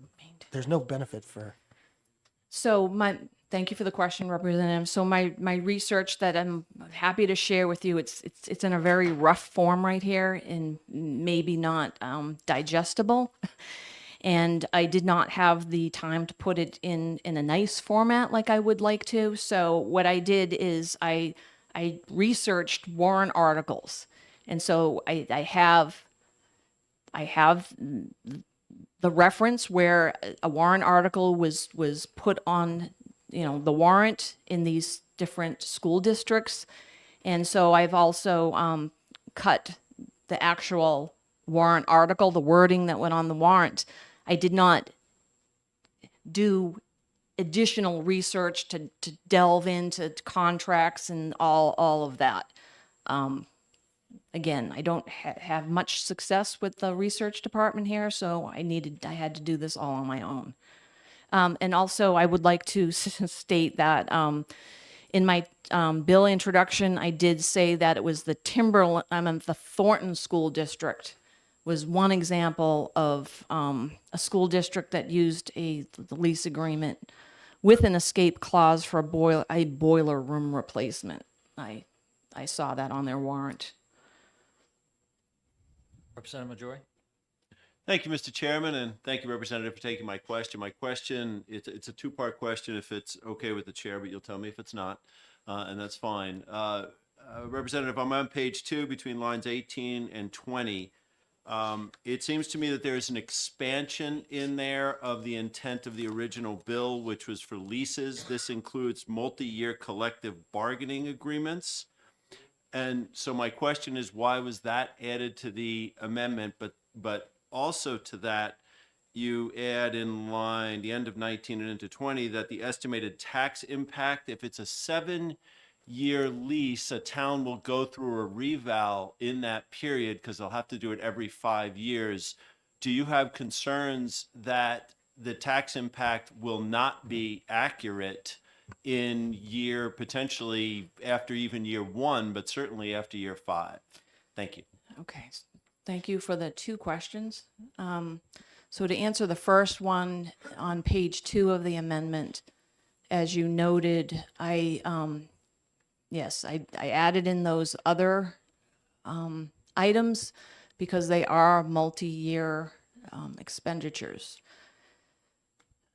To answer the second question, you had asked if I was concerned that the tax impact will not be accurate, and my response to that would be that the voters need to have the information at that point in time, that snapshot. And yeah, I do recognize that it's not going to be written in stone. Things will change.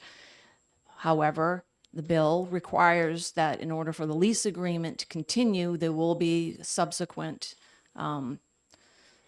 warrant articles to address that. And then in the subsequent years, then that information would be updated. It's just to inform the voters of the long range, what they're getting into. Thank you, and I apologize for having my head down. Normally I'd be listening, but I just had to take notes.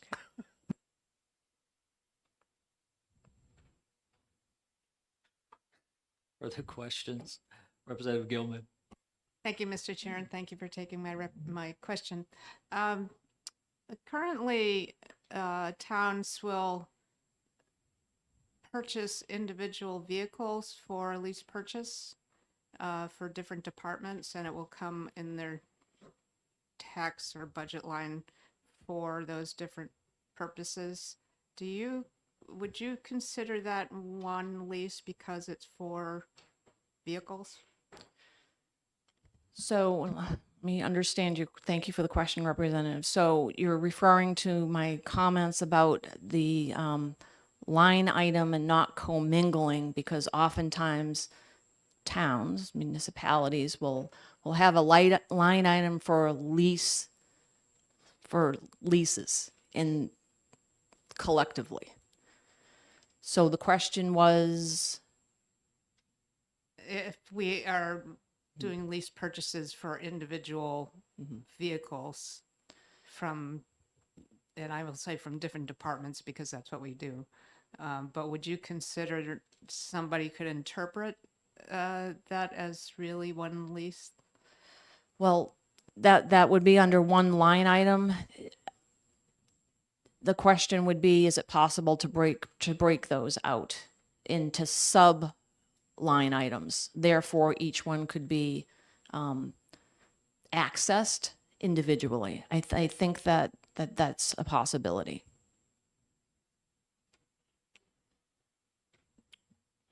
Representative Lascelles? Thank you, Mr. Chairman, and thank you, fellow committee member. In our town, we typically do lease purchase agreements for instance, a fire truck. Let's say a fire truck of $700,000. So in that case, would that require a supermajority to approve that? Thank you, Representative. It depends. Didn't catch if you said if there's an escape clause or not, but yes, if this bill were to become law, then because that is over $100,000, then yes. But I would also like to note that, something like a fire truck, that can be returned. I mean, that's not a fixed, permanent, installed item. So that's not what this bill is concerned with. It's the other examples that I cited. Follow up, Mr. Chairman? Go ahead. So in that case, in the case of the fire truck, the escape clause would be valid. Could you explain what the escape clause, how the law looks at an escape clause? Thank you for the question, Representative. So if I understand your question, my response would be an escape clause in a lease agreement enables or allows the items, the lease agreement to be terminated and for the items to be returned. Further details that you may be looking for would be found in a particular lease agreement, what the terms are, which it's different for every lease agreement. Representative Cahill. Thank you for taking my question. Thank you, Mr. Chair. Do you think it's possible to return installed HVAC equipment? Thank you for the question, Representative. It makes no sense. It's impractical, but yeah, I guess you could rip everything out, break down walls. It doesn't make any sense, but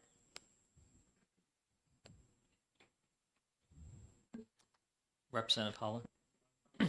Thank you for taking my question. I hope this makes sense. How did you pick $100,000? thank you for the question, Representative. I believe that question was already asked of me, and my response is that the current statute, RSA 33:7, that speaks to lease agreements of equipments. That's the whole statute that we're dealing with, and that it does specify the number $100,000. So instead of picking some other random number and potentially adding to confusion, I just opted to be consistent. Representative Gallagher. So regarding HVAC equipment, I mean, we've got a piece of HVAC equipment that air purifier right over there in the corner, don't we? Or would that count, or are you? Thank you for the question, Representative. I don't, to me, that's a piece of portable equipment. That's an air purifier. I'm not sure what's exactly behind you in the corner there. Clearly, when I'm referring to HVAC equipment, I'm referring to fixed, installed, equipment related to heating, ventilation, air conditioning. Further questions, Representative Tatro? Thank you, Mr. Chair, and thank you for taking my questions. Would it make any sense to spell out like your HVAC system or as being, I can't see a leasing company doing this, but evidently they have. So that it's like limited to equipment that can be returned if it's not funded. Is there some way to kind of cut that out and spell it out? Thank you for the question, Representative. I do believe that I have addressed that very sufficiently. And if you look to the bill as filed, on page 1, lines 8 through 11, there's those lines that are struck out.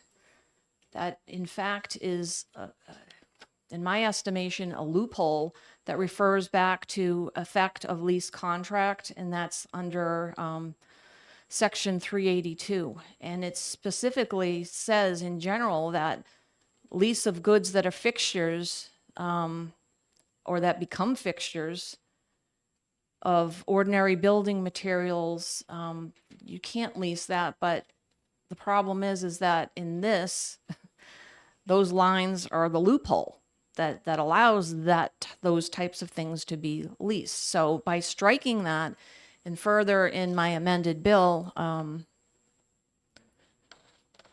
on page 1, section 3, it makes it very clear that these things shall not be financed through lease agreements.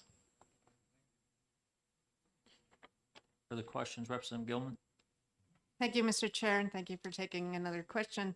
Mine is a follow-up to Representative Tatro's question about equipment for, in particular, HVAC.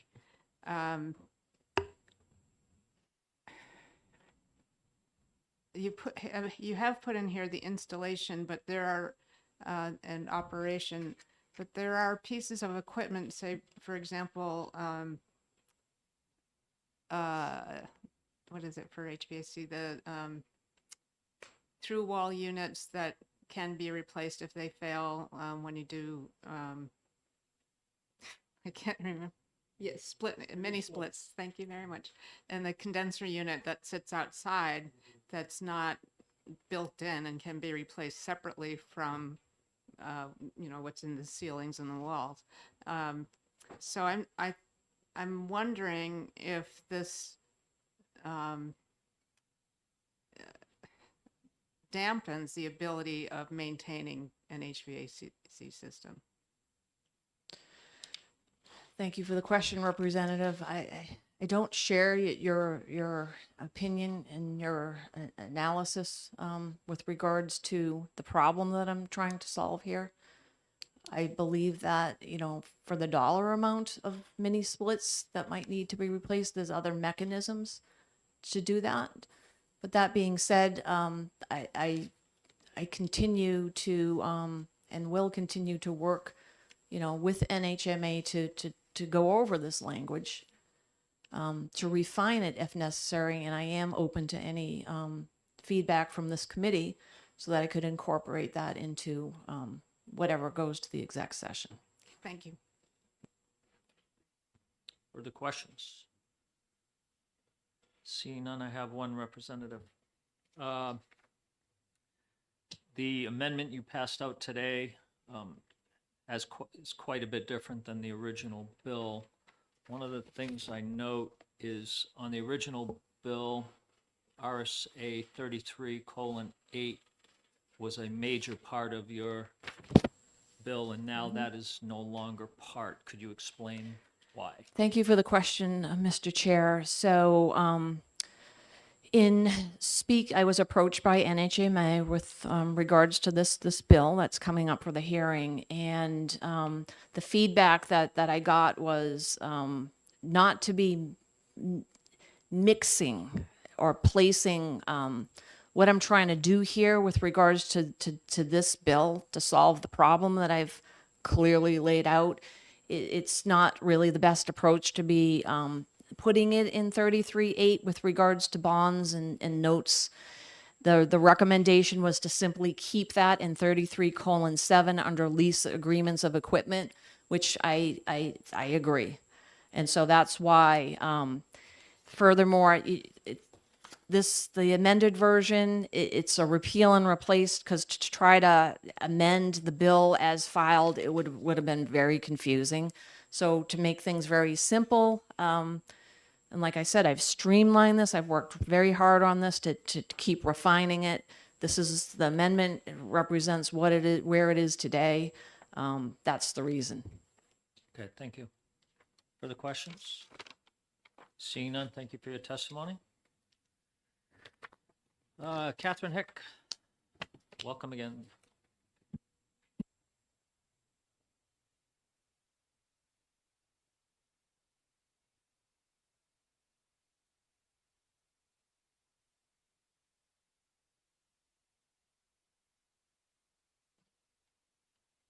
Good morning, Mr. Chairman and members of the committee. For the record, my name is Catherine Heck from the New Hampshire Municipal Association. I serve as the Government Finance Advisor for cities and towns. And in my capacity at NHMA, these are the types of things that we do discuss often with cities and towns. I want to say that we have spoken with Representative Power, and we are always looking forward to amendments and improving legislation that will basically have the desired effect to solve the issue at hand. However, I'm here today to talk about the bill as written. I cannot speak on the amendment. So with that said, I apologize in advance that I'm not going to be able to speak on an amendment. I will only speak at the bill as written. And I'll just say that we do oppose the bill as written because there would be a significant change to the current legal process, which is already defined in law, for how equipment leases, and it would further create some technical issues around the procedure for authorizing long-term debt. So there is already a prescription in law for a capital lease, which is one that's defined as the transfer of ownership would occur at some point in time under RSA 33.8 for anything over $100,000. So we have two kinds of leases. We have capital leases in which the municipality or the political subdivision or the school will take ownership of that item. And then we have operating leases, which the ownership stays with the lessor, meaning they will always own it and they can take it back at any time. So the law already contemplates this. However, I do want to agree that striking lines 9 through 11 on page 1 under RSA 33.7E would alleviate the 2014 law changes that have created a gray area in the law that may be interpreted as allowing for things like windows, doors, and roofs to somehow be leased. We know we cannot take them back. Equipment already has a legal definition and it already exists, so equipment and machinery. There is a distinction between property that's fungible within the law and permanent fixtures. So we know a window is a permanent fixture. We're not debating that. And again, the law change in 2014 has created some gray area. So while the issue the sponsor is trying to solve, there's nothing done illegally because under the current law, a building or facility improvement related to equipment is allowed in law. So nothing was done illegally. However, it might not be the purpose for which this section was put in. So we would agree by simply striking this section of law and not touching any other parts of the lease, the sponsor's objective of ensuring that basically bondable projects that have long-term and lasting character, meaning a huge facility improvement, would go through the regular bond process as they should and have that 2/3 or 3/5 majority vote as already required in law. But we do really want to talk a little bit about RSA 33(7)E because this is really around leasing of equipment machinery, right? There are situations in which a municipality, because we operate on a year-to-year budget schedule, right? We know at the end of the year, our monies lapse if they are unspent. We only can spend up to the amount that was approved for those purposes by the legislative body. And at the end of that year, we start over. We start over with a new budget process. So leasing of equipment under the RSA contemplates that we already operate on that year-to-year basis. We can either have a municipal escape clause, and that would typically be for an operating lease, one in which maybe we would be giving it back, or we could be having a capital lease where we transfer ownership. But either way, we already have to put that in front of the voters at some point in time, and by way of a warrant article, and I've provided some examples of the DRA prescribed language in either case. Now, if they're over $100,000 or more, and we know we want to keep that fire truck, it's an $800,000 fire truck, and we know we want to keep it, there's going to be no municipal escape clause. We have no intention of giving it back, and that's going to go through the bond process, right? That's going to have to be elevated onto the warrant as one of the first warrant articles, has to have an hour of time for the public to vote. I mean, a very prescribed process. Now, if we're maybe a big city, and that's why the $100,000 or the terms of 7 years or any amount of years might be challenging, is we have a greater, and I know a community as doing some research, entered into a 10-year operating lease to have a greater, because that type of equipment can last much longer. Some communities will have capital leases for fire trucks because they're smaller and want to keep it because they could probably use it for 25 years. A large city, I don't know that, I'm not going to be an expert in fire trucks or police cars, but they have a very different useful life depending on their use. So by tying any type of dollar amount to a lease, it could be cumbersome. However, the law already requires the legislative body to approve these expenditures, whether they're in with an escape clause or without. And I think we have to look at a municipality's what the intent is. So I did provide an example in my testimony about a real life example of a town that had a major IT a fraud occur around its IT. And they were severely compromised. Now their hardware and software were over 10 years old, so no company could come in and make those fixes that were necessary. They did an RFP. They needed to address it immediately. Again, they were compromised. There was fraudulent activity. So a company came in and said, we'll do a 3-year lease on, or 5-year lease, whatever the case may be, on IT hardware and software upgrades. Now, GASB accounting standards now allow us to even lease software. And why is that? Because software gets better.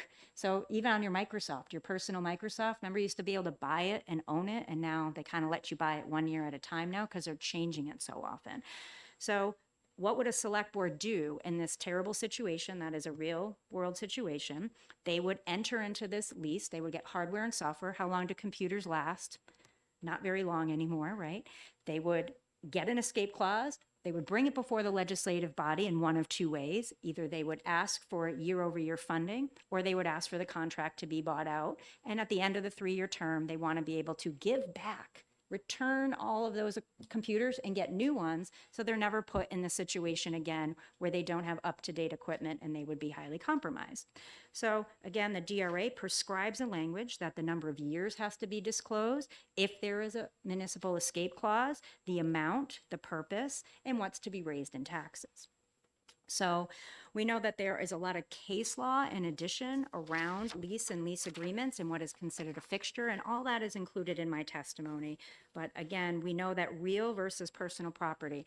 So based on the sponsor's intent in our conversations, I do believe by striking the language in lines 9 through 11 and not going into any other areas of the lease, you can accomplish the goal of ensuring that windows and roofs and doors go through the bonding process, and anything that is real equipment that can be taken back or returned or in fact leased for some number of years in the the company will come in and keep replacing it like a copy machine, for example, right? They'll take it back or repair and replace it, and it's their problem, could also be addressed. So we certainly want to be sensitive to what may be happening and how the sponsor seeks to address it.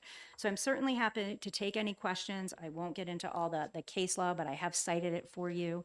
And we are looking forward toward a resolution that everyone can feel comfortable with. Thank you very much for the testimony. Do we have questions?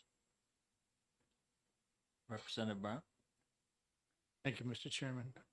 Thank you, Ms. Heck, for taking my question.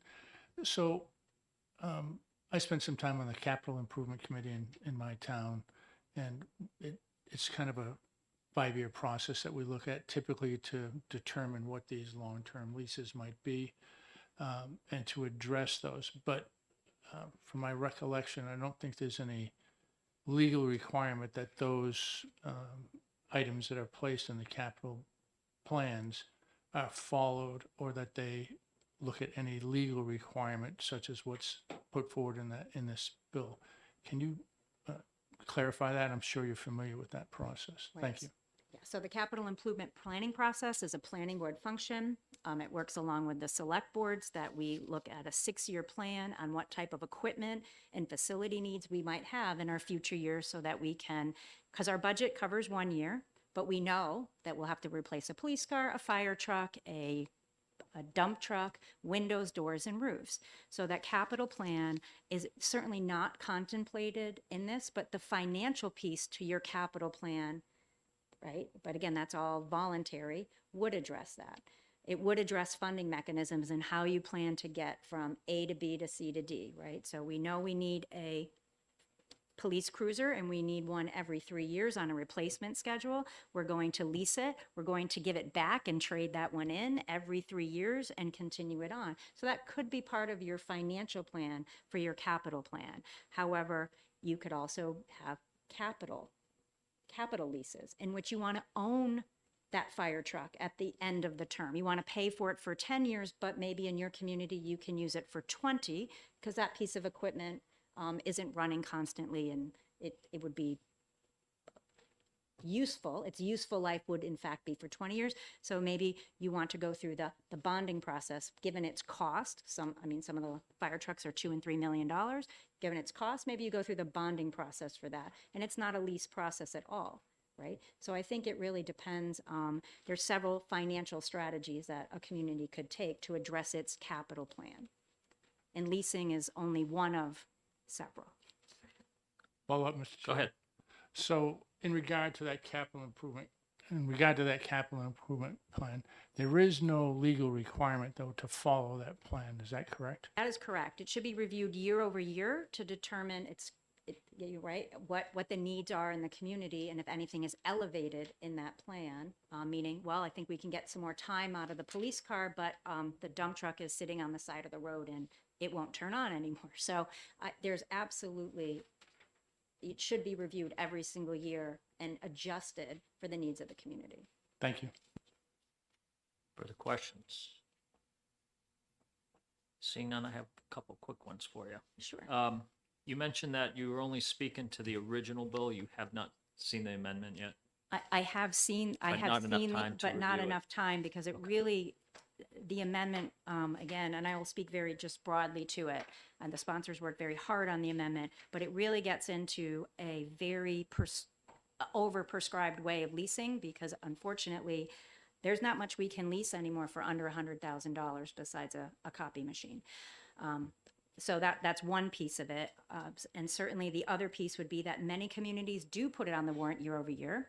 There is already, the law already requires you to have your line item detail budget to the level in which you sub-account. So it could be 5 accounts down available to the public. So any lease in the budget can already be removed out if it has an escape clause, because again, in year 1, you would say, for the next 5 years, we are leasing the following. And in year 2, if the community decides whether it has a warrant article or not, there's still a mechanism already that any voter could remove it out of the budget because it contains that escape clause. It's already within the purview of the law.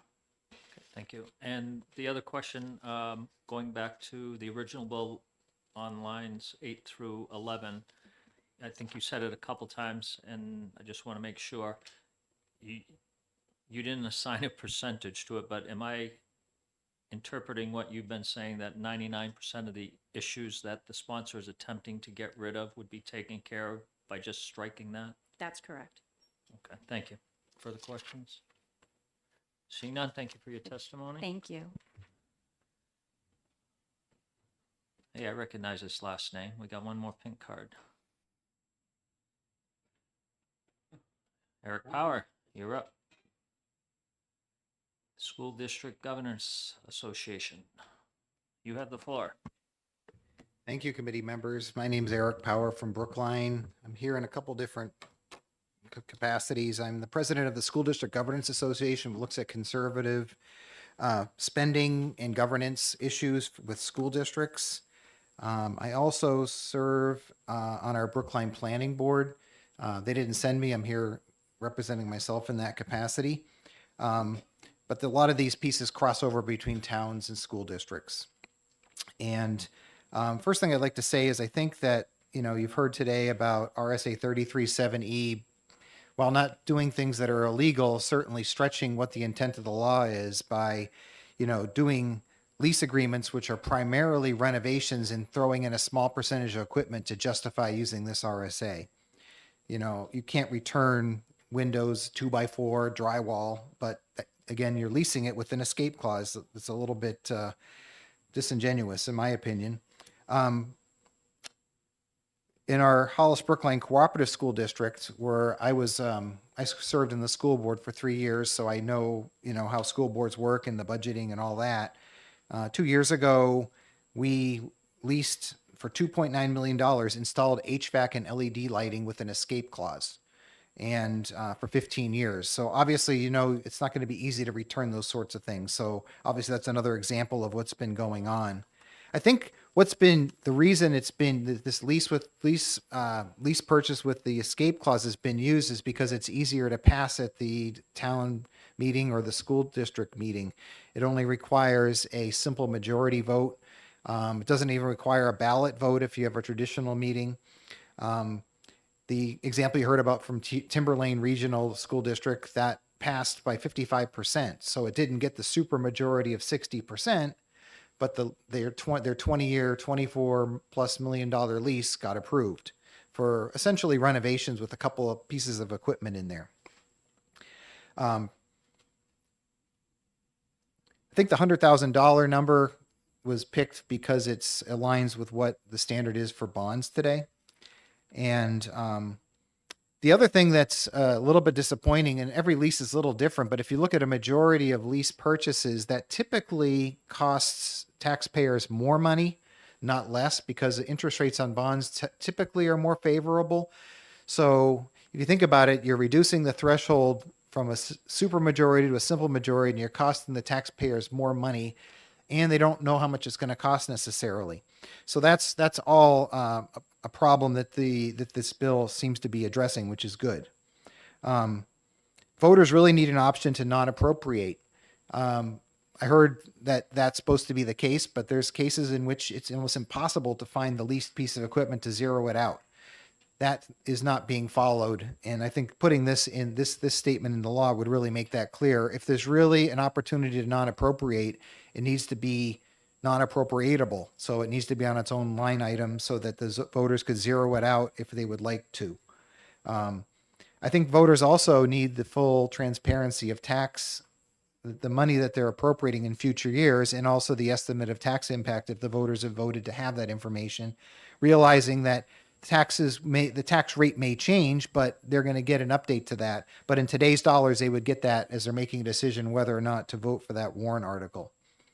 So I would say if this bill is passed by the legislature, the impact would be that this would stop the renovations being done under lease purchase agreements, which is the big problem.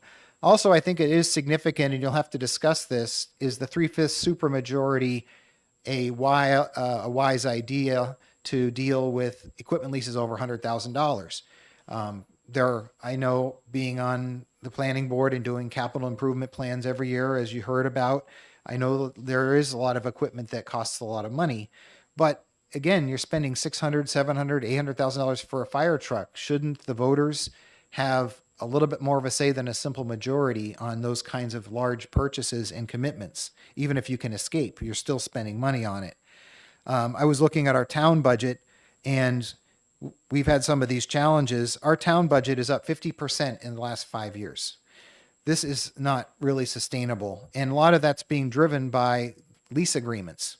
So having that supermajority would help, voters be able to say no to things when they really truly can't afford it. So I would ask you to consider that. I would say the impact of this bill again would be to also, for projects that are happening that are renovations, they will go correctly through the bond process and not through this lease renovation process. So I'd see there would be a return to the right mechanisms for the RSAs that are out there for these large projects for towns and school districts. And just to add a footnote on the Thornton boiler bill, I do not believe that's been approved, but it's on their warrant for this year in 2024. And with that, I'll answer any questions. Thank you. Thank you for your testimony, Representative Yokella. Thank you. Thank you for taking the question. It seemed from your testimony that you may have actually seen the language of one of these leases for essentially installed equipment that had an escape clause. Can you speak a little bit more? If so, can you speak a little bit more on what exactly the escape clause entailed and what would be essentially returned, if anything? So I did look at the one for the leased equipment in our co-op school district. Basically, to escape, you have to return the equipment. So if you know anything about HVAC, and I was a civil engineer in the military for 30 years, so I know a thing or two, you can return it, but it's going to be very difficult and it's not going to be worth as much money. You're going to spend more money probably returning it than it's worth. LED lighting, the same thing. So it's really not practical to do that, but that's what they say in there. So it's kind of a capricious non-appropriation clause. It's one no one would do. The voters wouldn't even want to do it because it would cost them more money. So yes, but they have to put that in there to get it through this process of getting the simple majority and leasing it and having the card vote even. I think we asked for a ballot vote in that particular one because the voters can do that at a traditional meeting, but it didn't get a supermajority, I don't believe. Thank you. Further questions? Seeing none, thank you very much for your testimony. Thank you. I have no more pink cards. I have on the blue sheet 5 individuals who signed in, all in favor. And with that, we will close the hearing on HB 1187. Oh, that time, we're doing good today, folks. All right, our next hearing starts at 1 p.m. That'll be HB 1317, so we will see everybody then.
it is 1 o'clock. We're going to get going now.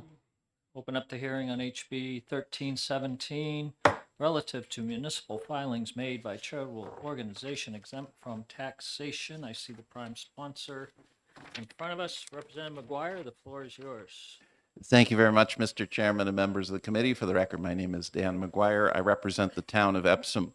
Before I get started on this, just wanted to mention I was in your sister committee in the Senate this morning for a public hearing, and it struck me how none of the 5 members of that committee are from any town of ordinary size, right? There's like me, right? I'm from a town of under 5,000 people, but in that committee, the smallest community they represent is Portsmouth, right?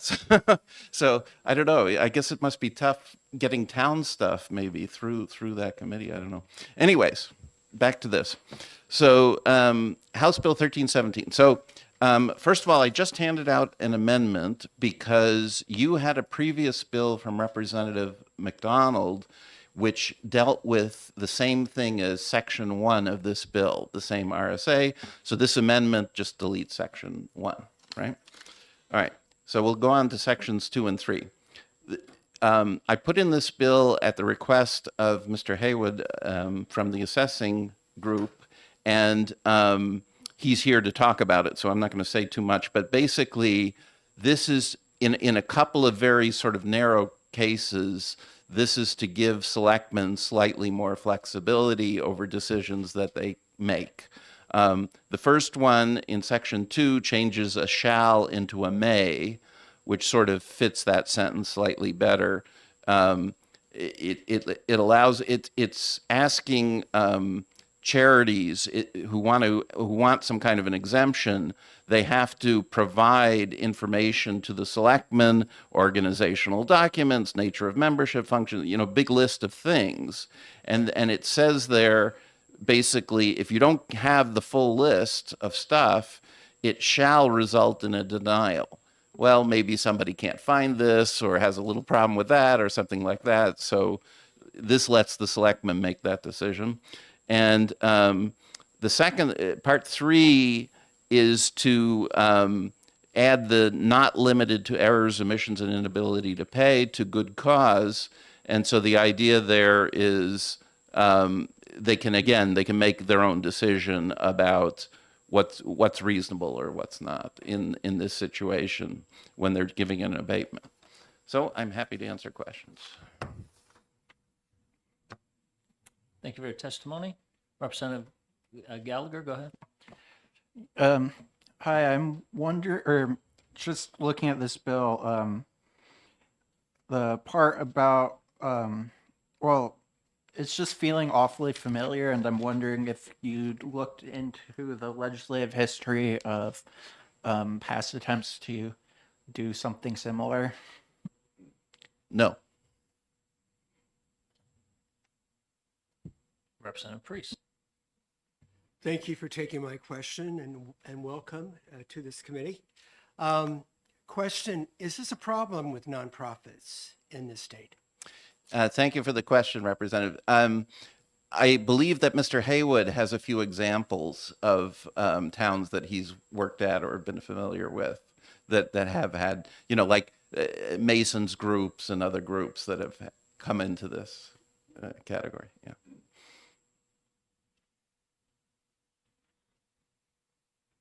Further questions? Representative Brown? Thank you, Mr. Chairman. So I worked with Representative McDonald on the first bill that you referred to. So I'm trying to figure out, you said you're deleting Section 1. So as currently written here in your bill? Right. If you do ought to pass with that amendment, lines 1 through 9 will be eliminated. Follow up, Mr. Chairman. Go ahead. So 1 through 9 would be eliminated on what you're showing here? In this bill. Okay. Yes. Yeah. And then, may I continue, Mr. Chairman? Maybe I can explain. Okay, thank you. Section 1 goes away, lines 1 through 9. The remaining sections 2, 3, and 4 are simply renumbered. Okay, I understood that, Mr. Chairman. So quick follow-up. Go ahead. So with this, you still leave in the highlighted portions, municipalities may charge this fee that you're saying, correct? No, Okay, that's so part that's of all section gone. 1. Okay, thank you. Representative Elwood? Thank you, Mr. Chairman. Thank you for testifying today. Excuse me. Do you think that charities who are on the IRS auto revocation list should receive tax abatement? Thank you for the question, but that's way over my head. Might want to save that one for Yeah. somebody else. Representative Parr? Thank you, Mr. Chair, and thank you for taking my question. On page 1 of the bill, line 20, it references the term good cause. There's a legal definition for that term, and it depends upon the context in which it's used. Could you give me some specific examples of good cause as it pertains to this section of our New Hampshire statute? Yes, thank you for the question, Representative. But again, I will defer to Mr. Haywood. I think he's got examples and things that he's run into in his work. So, Representative Lasalas, go ahead.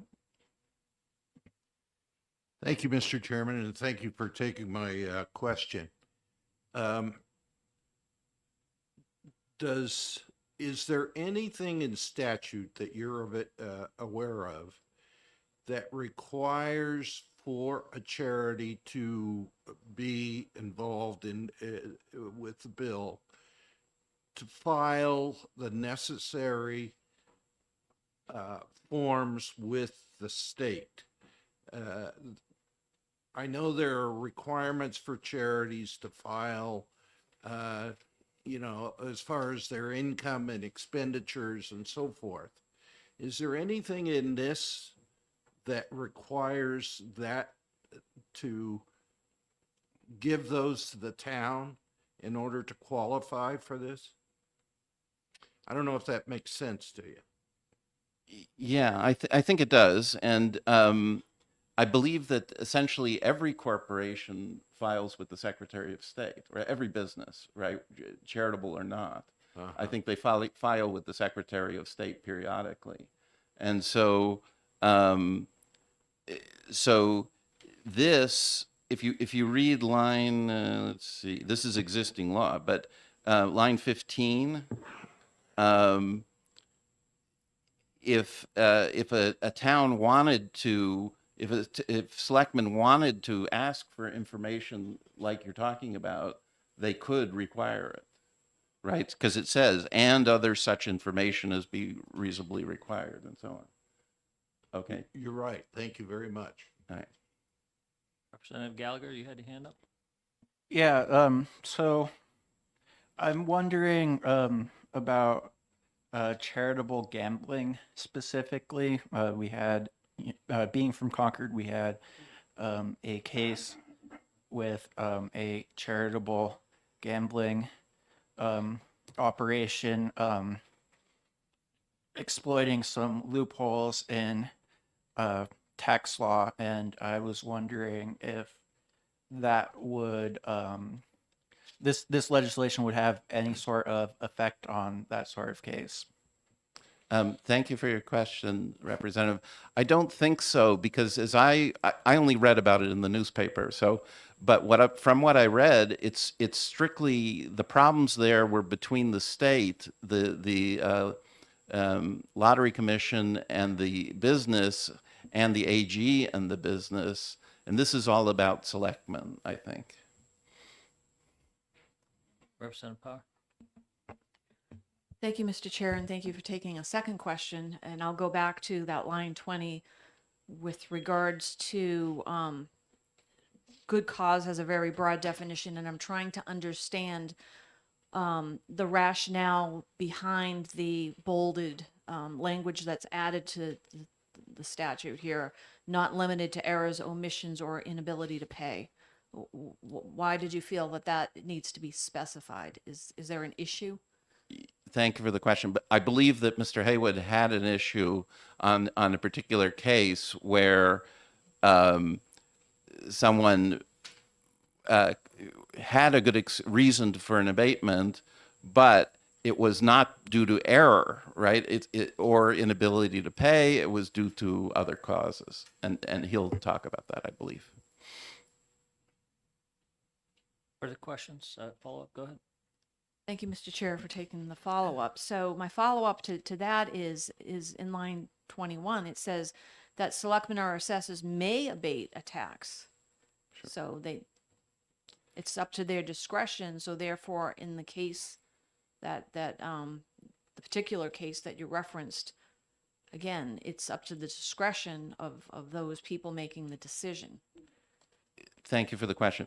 But again, you're right. They may, if there's good cause. And if people think of good cause as being errors, omissions, and ability to pay, right? And they'll say, well, you have a good cause, but it's not one of these three things, right? Then I'm sorry. You see what I mean? So that's the idea.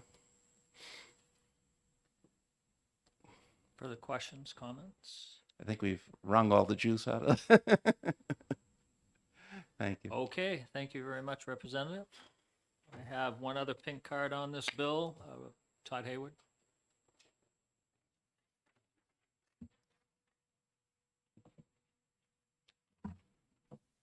Thank you, Mr. Chairman, members of the committee. My name's Todd Haywood. Seems like it's been a week since I was here last.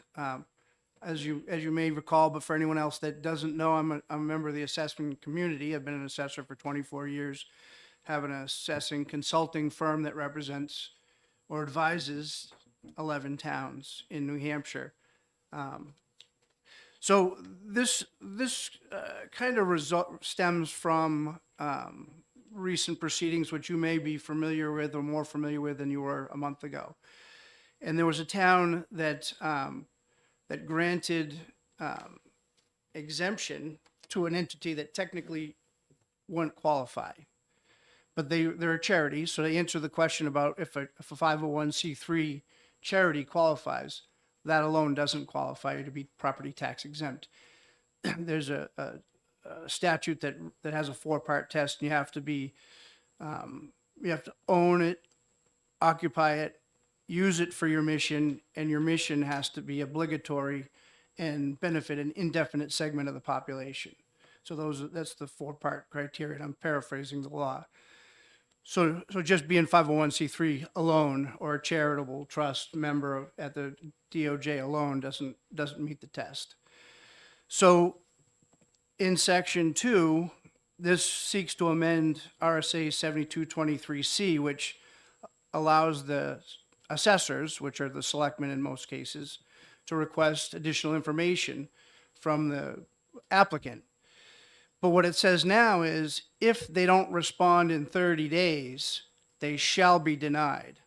So you've recently been given a partial order from the Board of Tax and Land Appeals in this case that I am referring to, where they ultimately did an audit of the town's practices for institutional exemptions. And in many cases, the consultants don't deal with it. It's left up to the selectmen because they've been dealing with it for decades. But since this case, it's become more to the forefront. So what happened most recently there were 4 houses of worship, churches, and 1 charity that had been receiving the exemption for decades. But because of this case, we asked them for their articles of incorporation and their certificate of good standing from the Secretary of State. Well, as you can imagine, and I think there was some commentary here that some of the people that are in charge of these charities aren't experts. They're volunteers and might be someone senior, or in many cases, as I've found out, if there's a change in duties, then the new person doesn't really understand the process quite as they should. So in any event, these 4 churches didn't supply their articles of incorporation or certificate of good standing within 30 days. They did supply it, but because it wasn't within 30 days, they were ordered to issue a tax bill for the full year of 2022. So we think if we say may in 7223C, on, as it indicates on line 18 of this bill, would allow the selectmen a little bit more flexibility, and hopefully they can use good judgment when it comes to these type of instances. Because what happened is this, which this segues into the next part, section 3, is Board of Tax and Land Appeals said initially in these proceedings that you can't use RSA 7616, Roman numeral 1, to circumvent RSA 7223. So that leads the dilemma. So what we're asking is, they said, and they may have changed their mind since then, but they said in January of 2022 that that you can't do that. And then January of 23 rolled around, or February of 23, when these entities were issued a tax bill for the whole year of 22, they filed for abatement, naturally. And then, so the legal opinion has changed, and there's a differing opinion. The BTLA has said, and it says in their application, that good cause is generally errors, omissions, and inability to pay. That's not what the law says. And there's a difference of opinion among the town's attorneys. And like I said, I work for several towns. Towns' attorneys may differ and say that you have more discretion. To answer a question I think I heard from this side of the room, there was a bill last year that you may have heard that was proposed to mirror what the BTLA suggests is good cause. And it was going to insert errors, omissions, and inability to pay, and that failed, and you probably remember that. So this kind of just goes the other direction and allows that flexibility for the local assessors.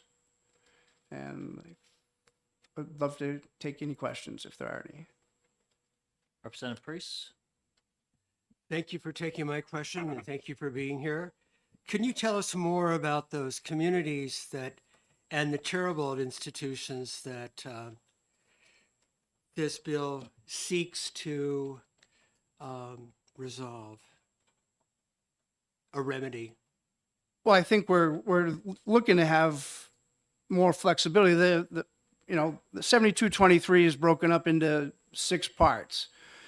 Part 1 and 2 is government and university. Part 3 is the houses of worship. Part 5 is the charitable, and there's different requirements for each. The charitables, it's a little bit more strict with them, and I hope I'm answering your question. It's a little more strict with them because if you're religious, we know you're a church. If you're educational, you're a school. So those are easy to identify. The charitables are a little bit more difficult because arguably is their mission obligatory or not? So that there could be many that fall into that. But just because, like as I said earlier, just because you're charitable, 501c3 with the IRS doesn't alone qualify you. So there could be hundreds out there. I'm not sure. I've come across some that I don't think should qualify that have been granted exemption for a while. And this is what I'm hoping that we can clarify. You have a follow-up?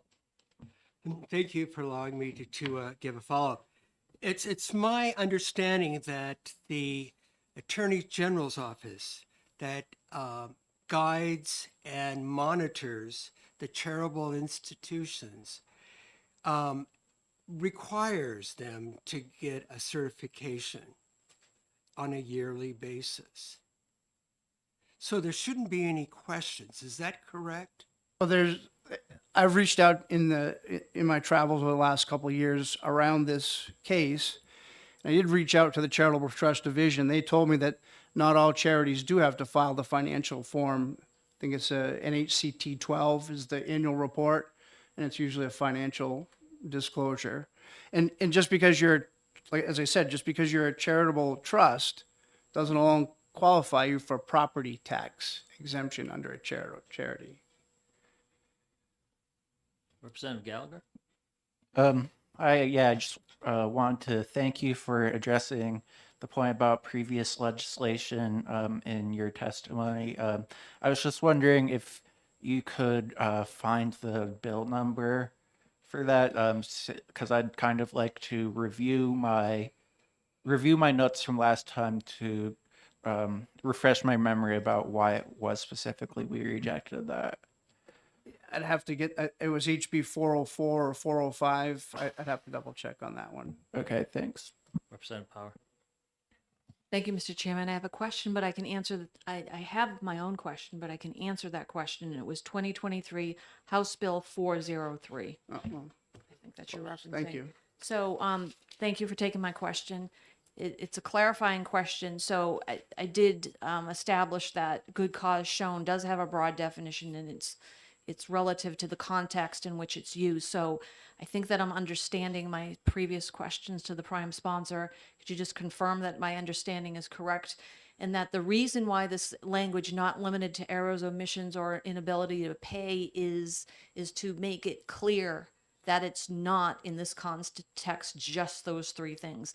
The purpose is to open it up and allow for those plus other good cause reasons. Thank you for the question. And yes, that's exactly what the intent is. Further questions?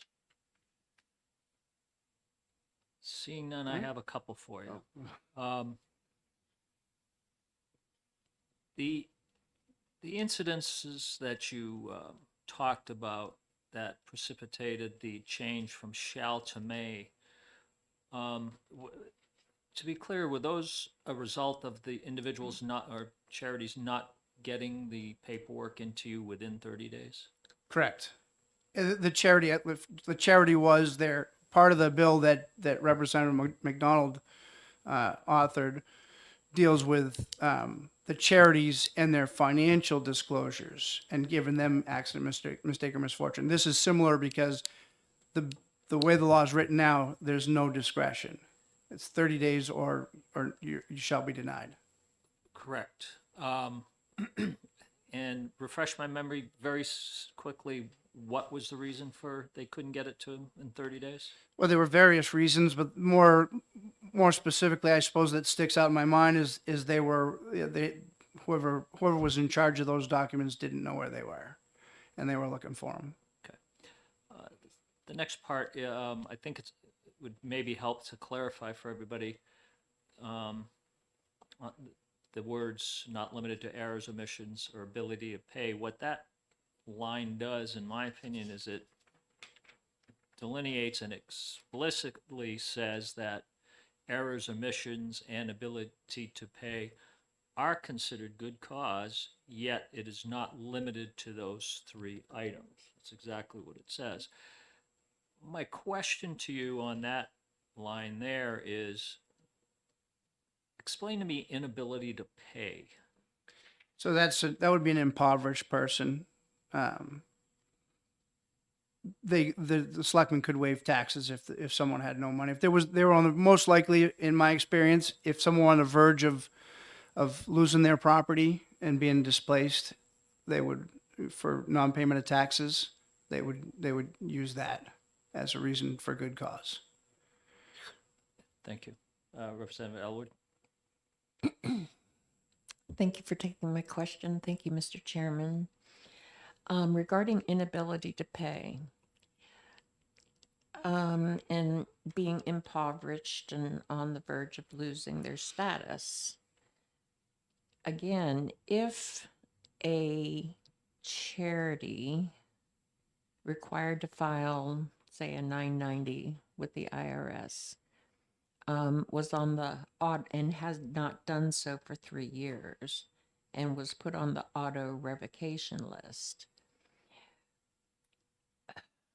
why would they want to abate the taxes? I mean, I'm having a hard time understanding.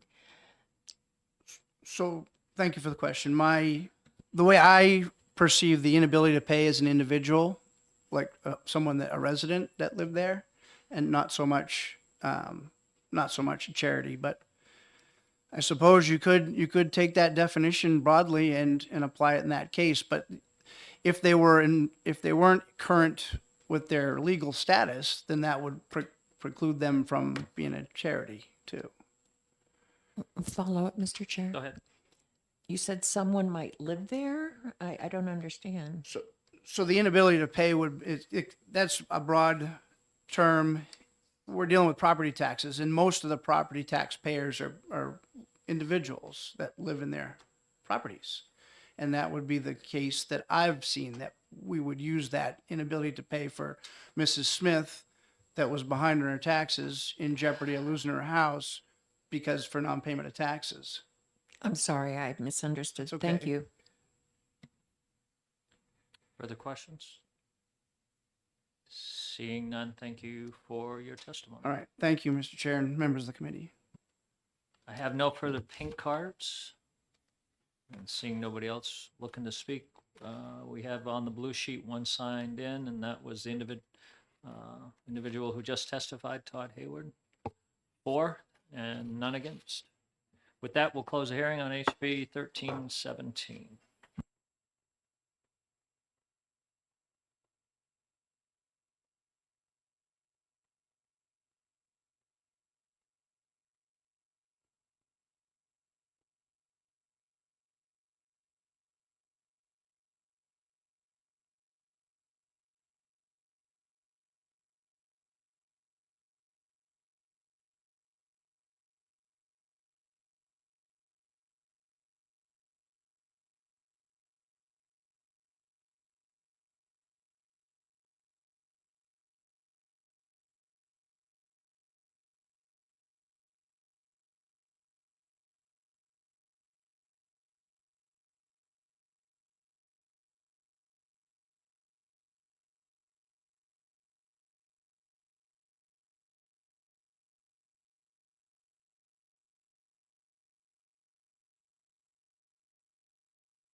Okay, we are going to go ahead and open up the hearing now on HB 1459 relative to policies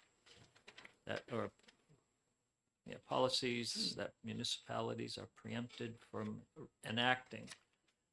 The only sponsor on the bill resigned his position last week because he moved.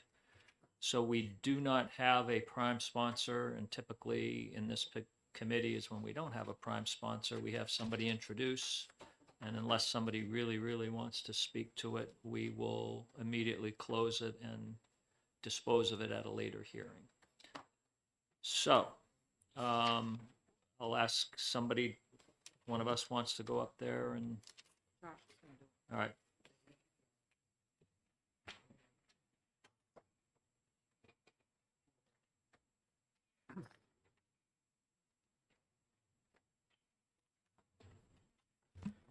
And we have Representative Yo Keller who will introduce. Thank you, Mr. Speaker, or Mr. Chair. Mr. Chair. I'm here to introduce HB 1459 to the committee.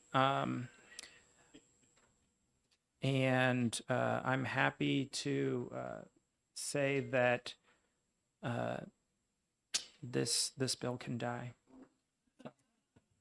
So I don't think anyone needs to speak further on it. Bye-bye.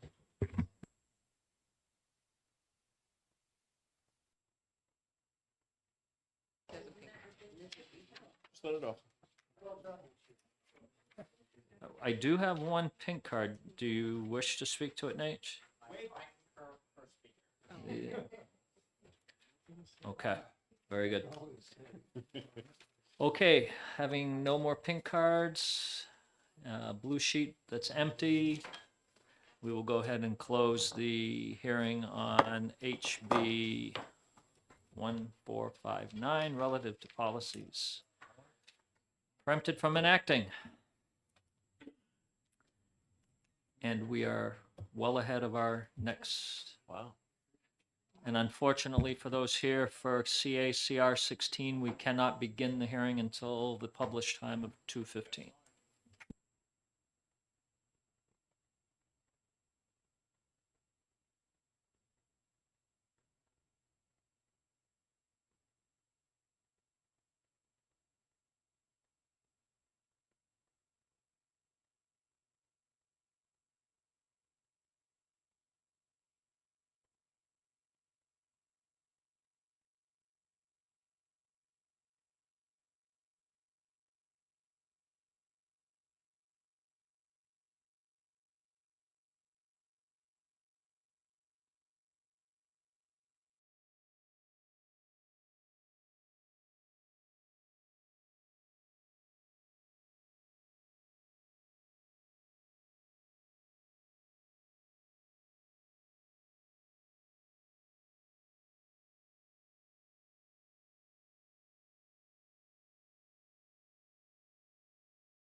Going here, one of the clocks say 2:16, so we are ready to go. Almost.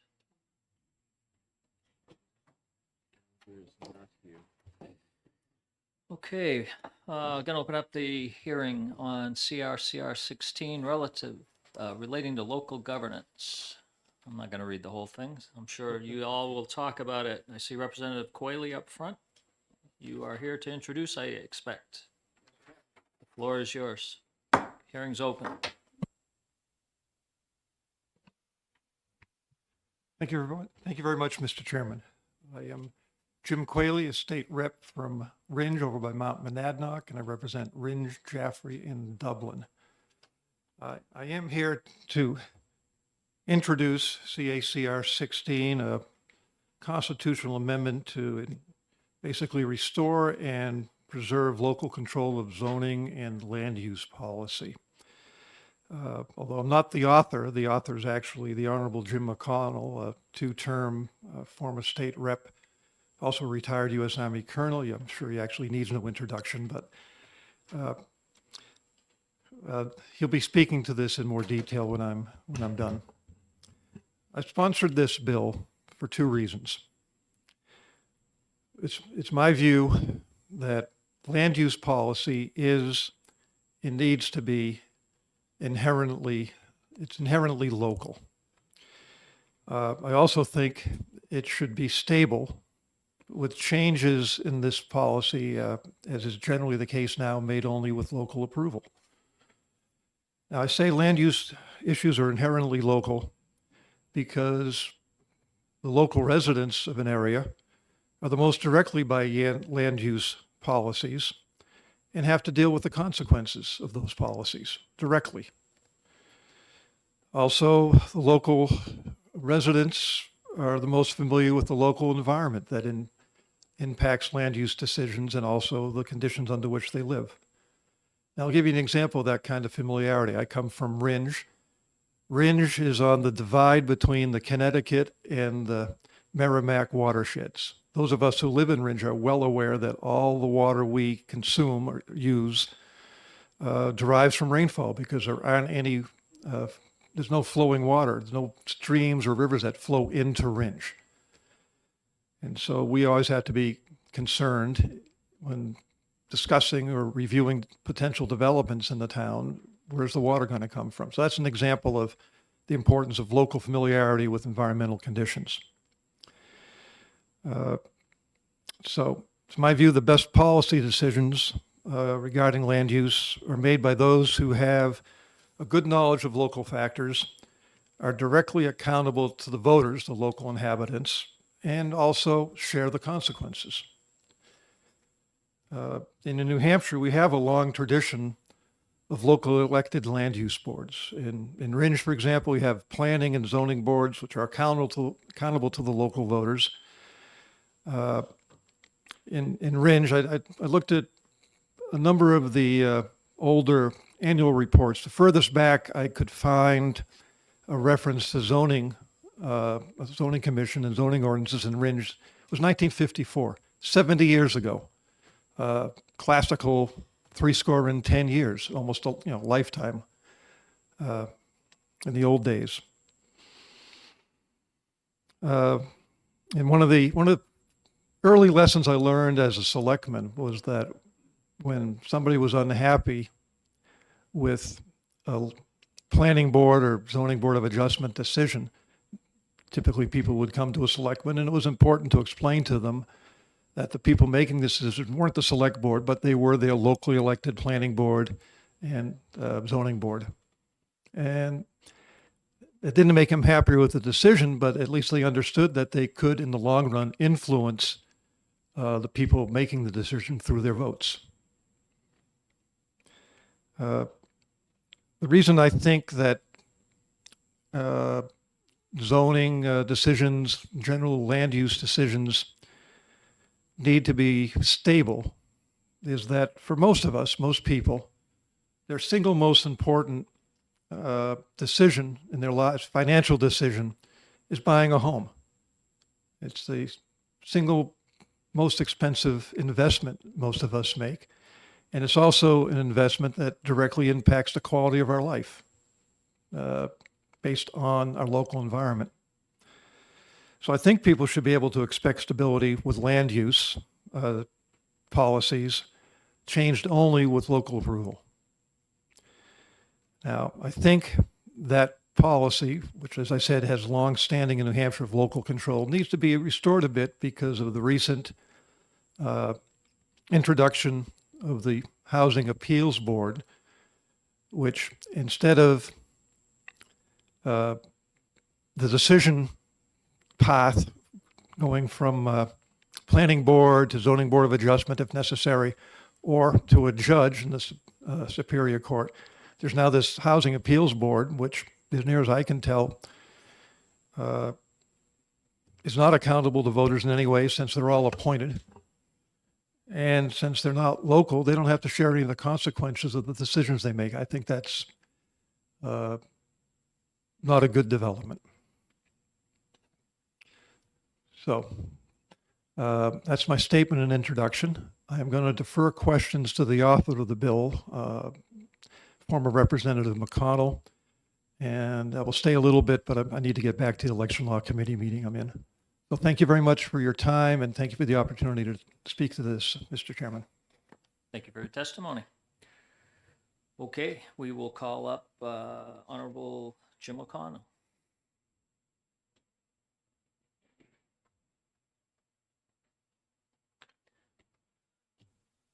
Welcome, former Rep. McConnell. Thank you, Chairman.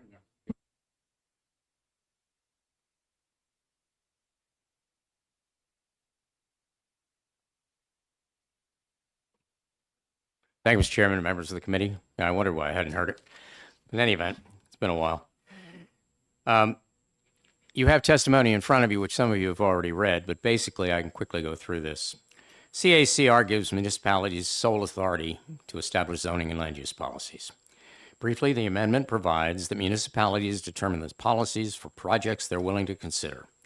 Should a developer seek a waiver to those policies, the voters consider the waiver at the next municipal election.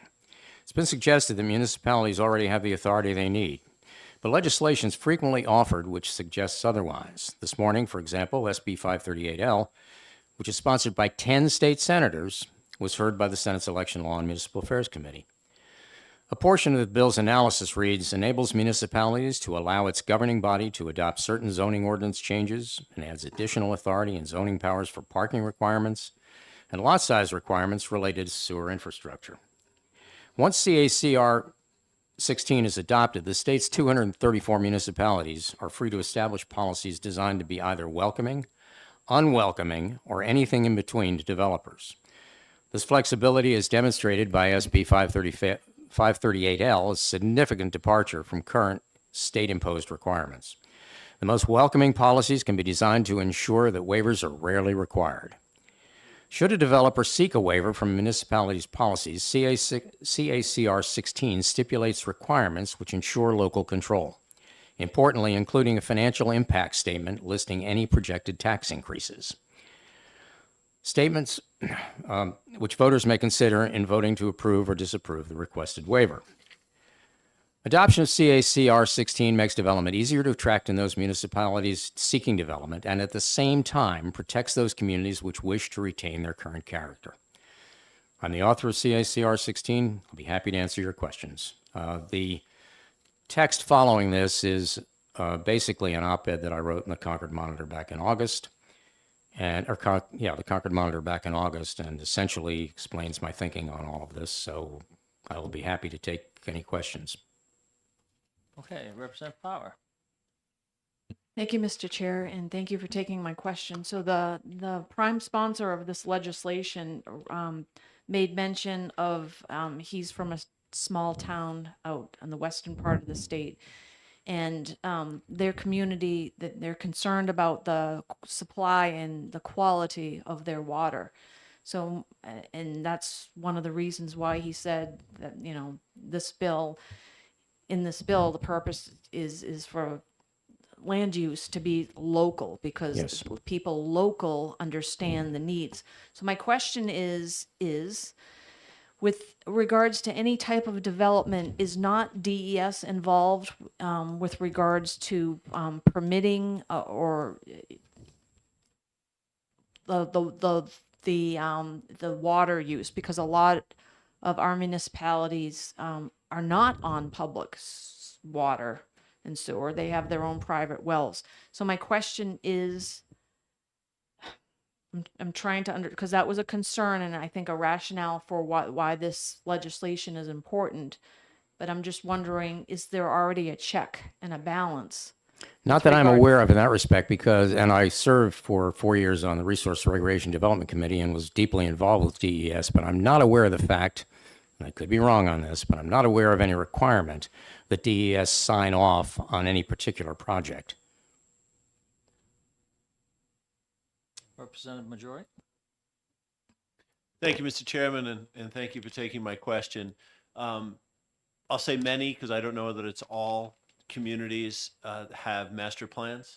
And I'm curious how this parallels, strays from, collides with, or whatever your interpretation might be with a community's efforts to put this kind of information into a master plan.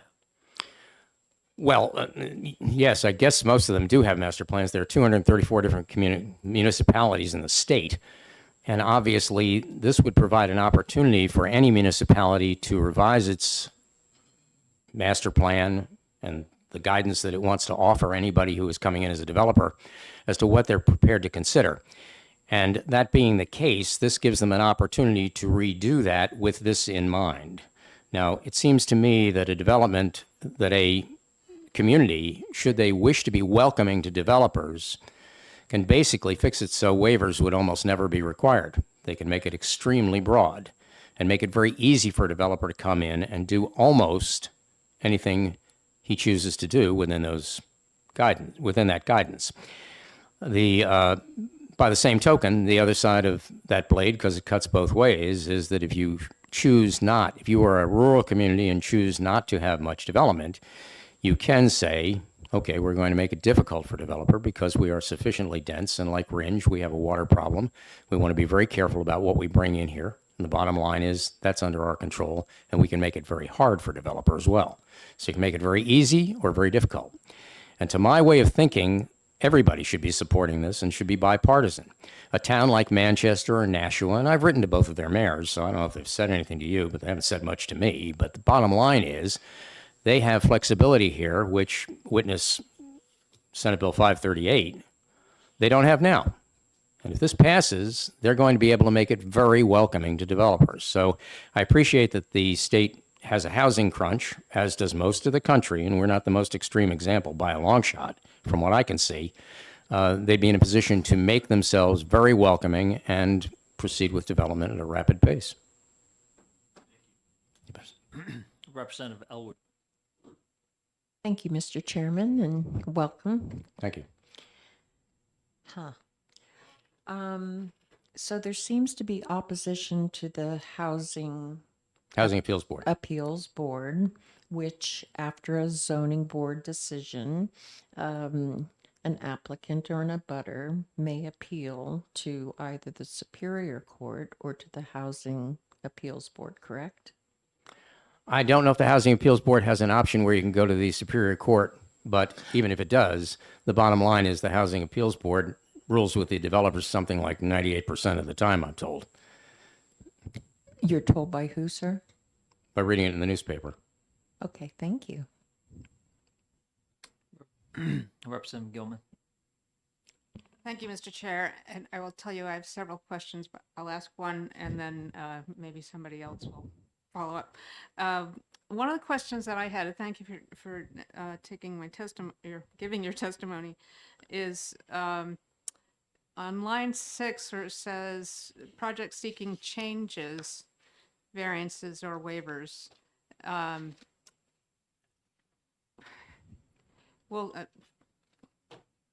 Will this lead to if all is going before the local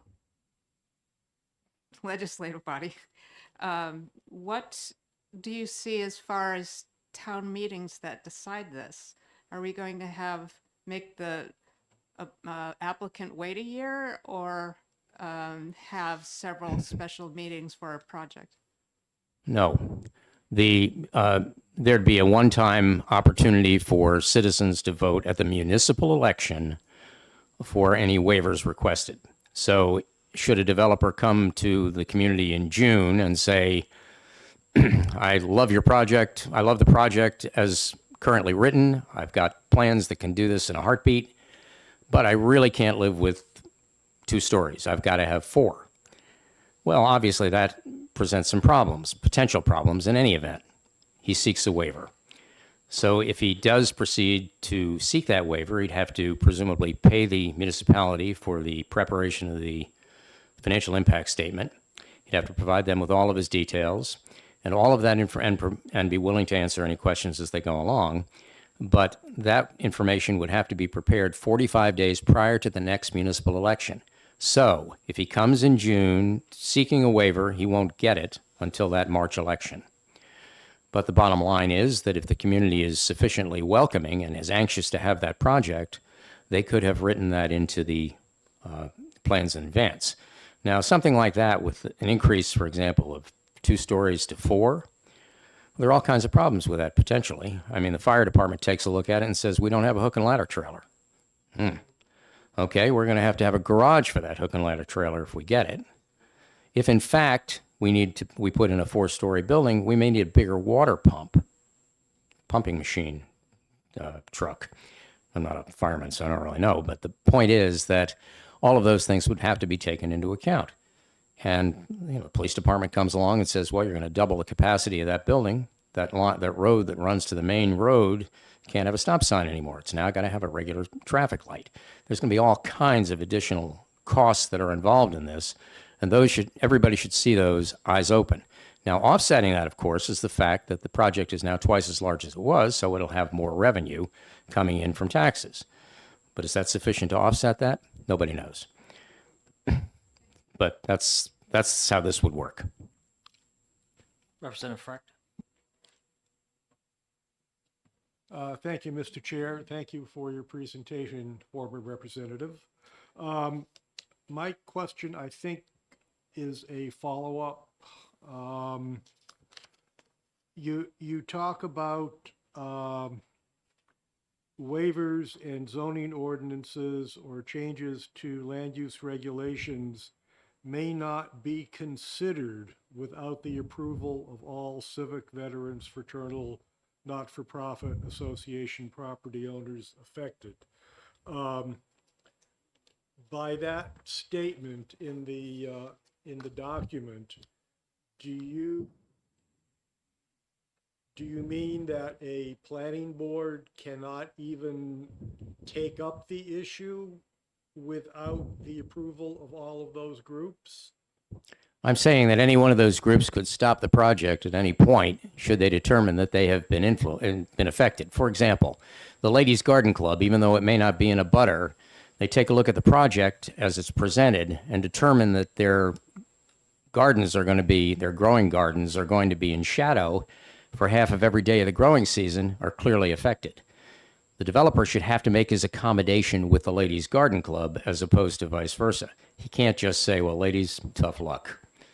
And that, to some degree, is how it goes right now. The other thing is recognize the portion that says as affected. I don't see this coming up all that often. If you're a Veterans of Foreign Wars and you're 10 miles down the road on the other side of a mountain and you want to claim that you're effective, I think that's a stretch. And I don't think that's going to hold up at all. I think everybody throw that one out in a heartbeat. Follow-up? Go ahead. Don't these groups have the opportunity to weigh in at a planning board hearing or a ZBA hearing, for example? They probably do, but if it may not become apparent immediately that that's the problem. Either way, they're going to have to sign off on it.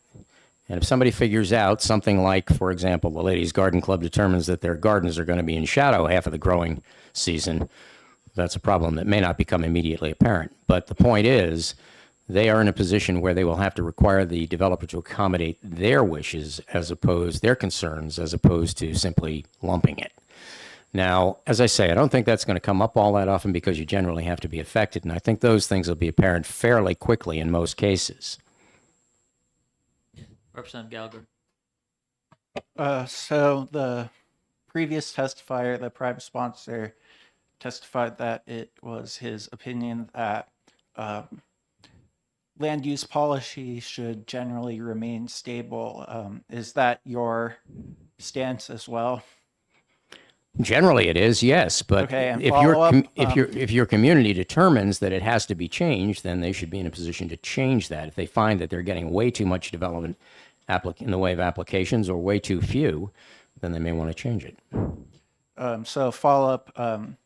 So if, so yeah, I'm basically just responding to the part where you said yes. So if land use policy should in fact remain stable, then how is it supposed to react to dynamically changing situations such as the current housing crisis?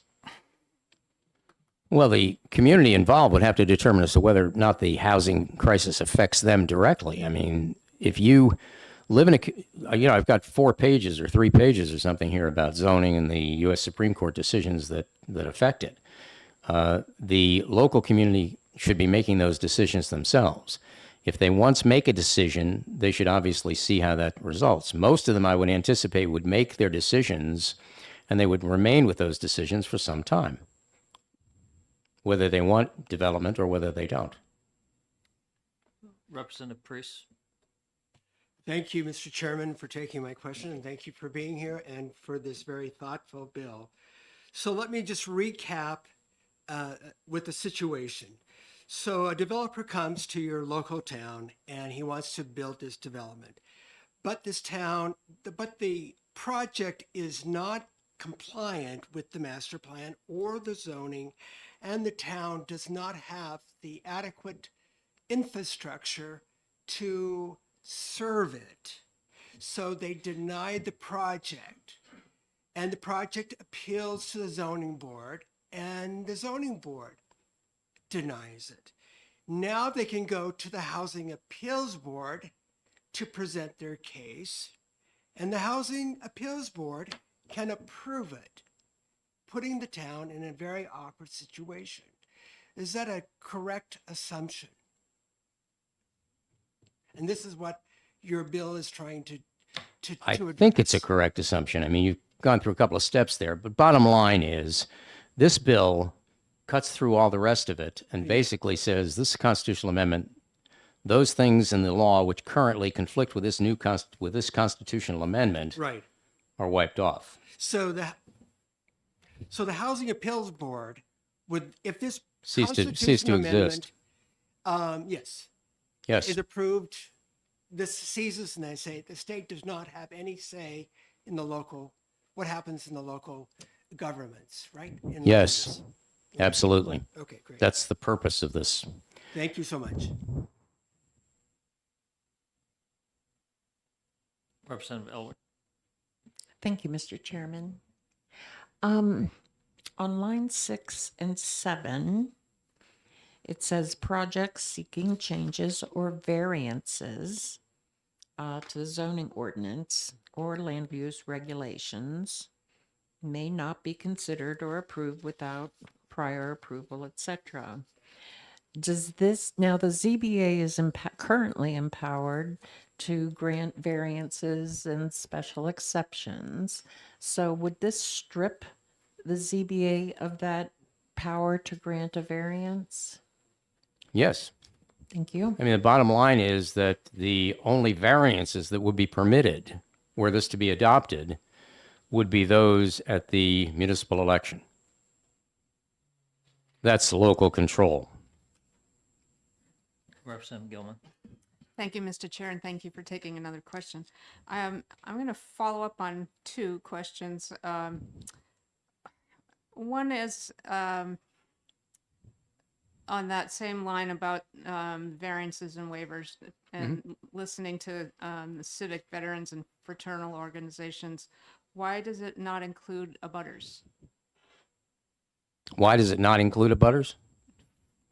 Yes. prior approval of abutters. There's no reason why a municipality couldn't add abutters. This is the minimum requirement. Okay. Follow up, Mr. Chair? Absolutely. Go ahead. It's been my experience here for almost 8 years that anytime we bring up a zoning ordinance change, it has failed in this committee for just the reasons you're talking about. Mm-hmm. Do you see that being a pattern that is ineffective or needs to change? You mean the current procedures? The fact that the history of zoning, statewide zoning changes have not succeeded in this House. Well, this isn't a statewide zoning change. This leaves it up to each of 234 municipalities to determine what their zoning policy is. The reason that I included all of the federal laws that bear on zoning is because should this be adopted, those would be the laws that would apply. The municipalities here in New Hampshire would be free to determine their own course. Period. Thank you. Representative Brown. Thank you, Mr. Chairman. Thank you for taking my question. So I'm new to this committee this past year, so I'm trying to understand what you're trying to do here, because my understanding is New Hampshire is not a home rule state, right? That the state delegates its authority to the municipalities. So what you're saying by doing this is it's delegating this authority to each local municipality now? Well, you're talking about Dillon's rule. Yeah. And in the information following my testimony, you can see the actual Dillon's 1960 or 1868 decision, which spawned Dillon's rule. And he says basically that municipalities are controlled by the state.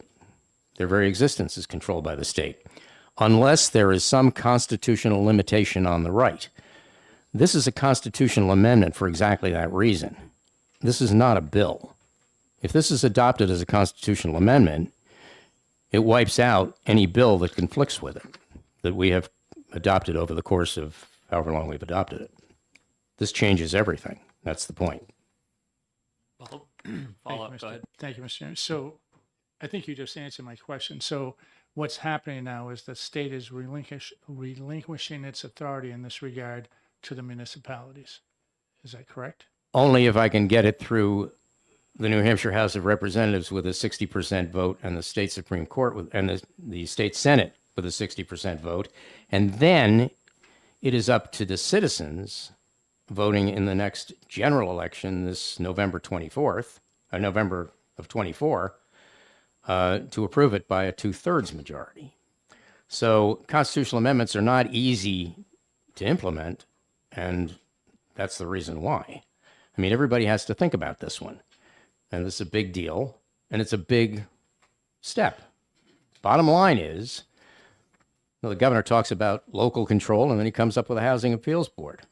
Okay, fine. Well, I can tell you I'm 8 feet tall, too, But the bottom line is that you want local control?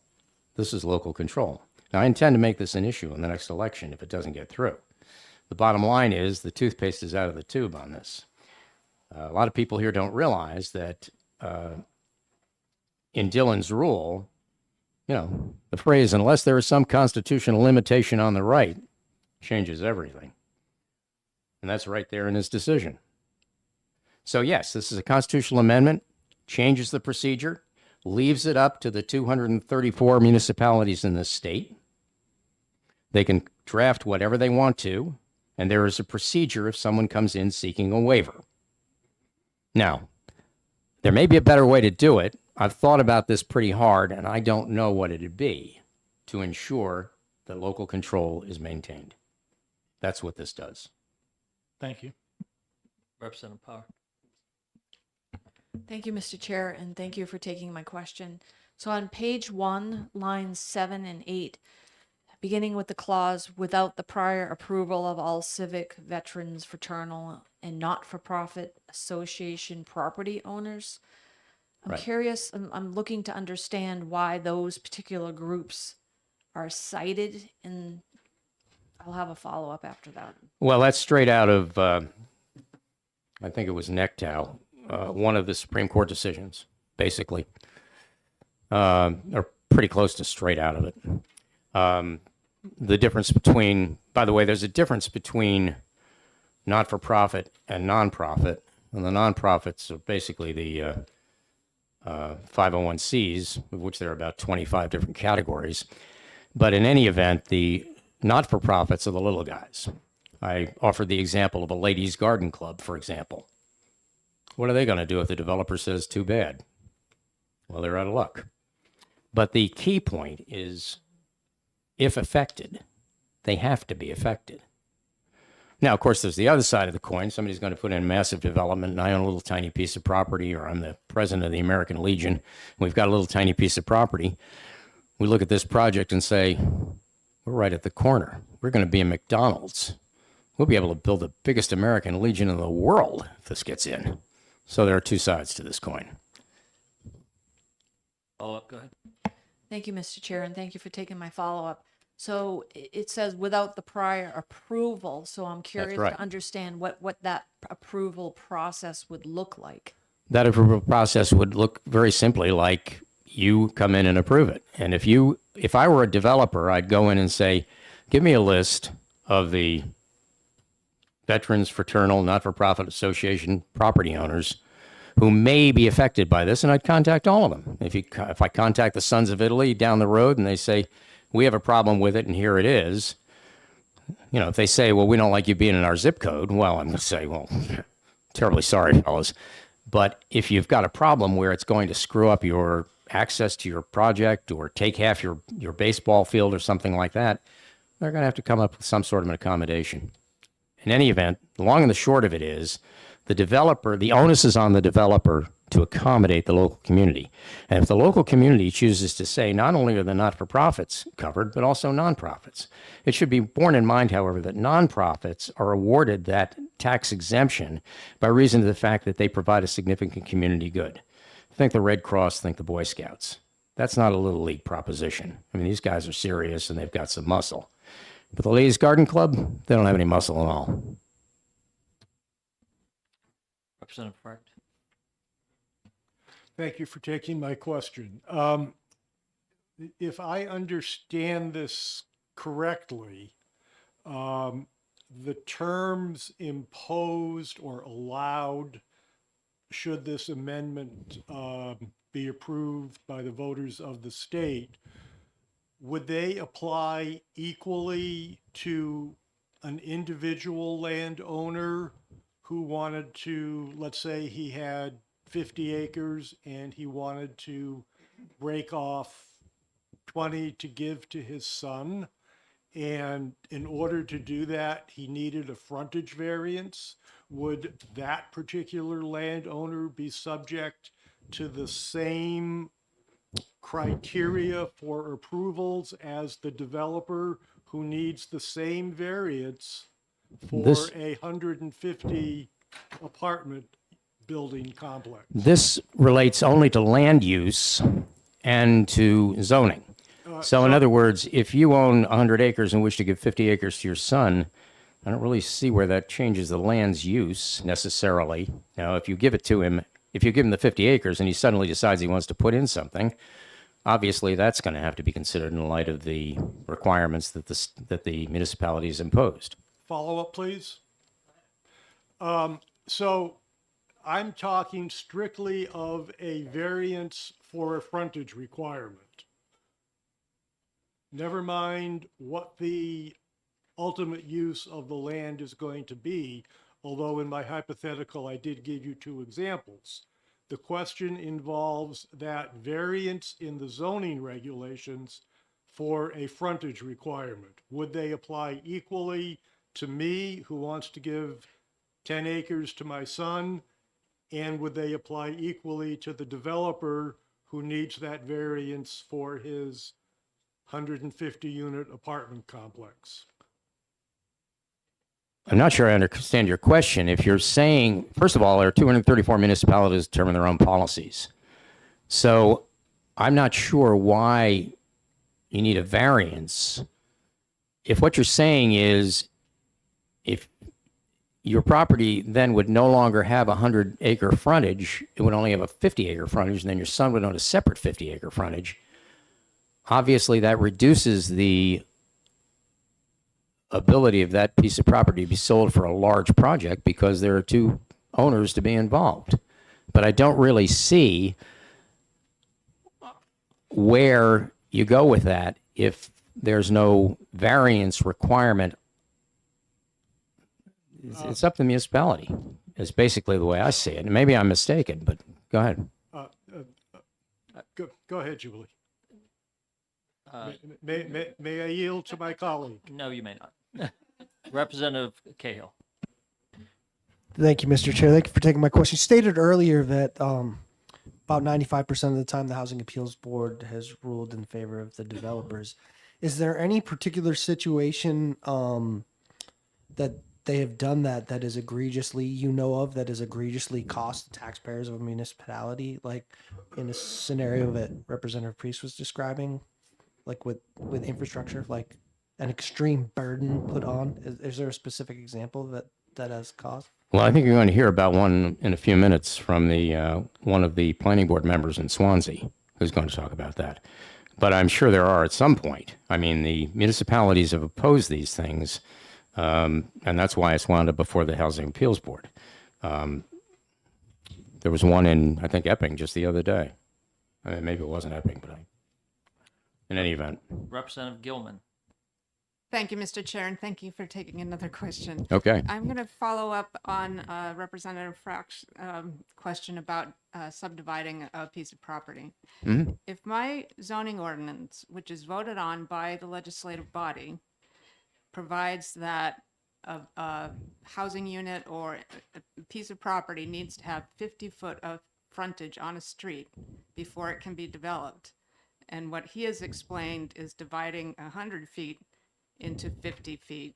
Would that, because the zoning ordinance says you must have 50 feet, not 100 feet, you've divided. So now they're changing what the property is being changed to meet the zoning ordinance. Okay. But it's a change.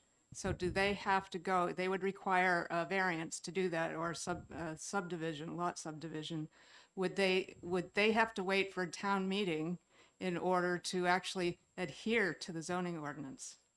I don't see it that way. That's not the way I wrote it. The bottom line is I don't see the change in the land use. I mean, unless you're saying, when I talk about land use, I'm not talking about ownership. I'm talking about land use. And, there's a big difference, it seems to me. I mean, if I want to build something, that should be subject to the approval of the town. And it should be consistent with their master plan or their guidance, whatever they've provided for developers. If I look at it and say, I can do that, that's fine. Assuming I can do it without a waiver, then I should be free to do that. And I don't know where the 50 and the 100 come into that, to be quite candid. Depends on the project. Well, it depends on the way the town chooses to put it. Can I follow up, Mr. Chair? Yes, you may. Go ahead. You just said it depends on the zoning that's in the town. That the town chooses to adopt. Right, so, I'm sorry. So if a town has already adopted that zoning, then why do we need this amendment? Why do we need this constitutional amendment? Because the community is free, after this constitutional amendment is adopted, to develop whatever policies it chooses to develop. That's why I say there are 234 communities, and the bottom line is that once those policies are put down, you'd need a variance if it changes the land use. But you're not changing the land use from where I'm sitting, and I don't think that's what the law would require either. And I've read a ton of stuff about zoning, so. Representative Power. Thank you, Mr. Chair, and Yes. thank you for taking another question. So it's my understanding that the Housing Appeals Board makes the decisions in a very narrow framework, and that is they look at the appeal and they make their decision based on, number one, are the New Hampshire statutes being followed? Yes or no?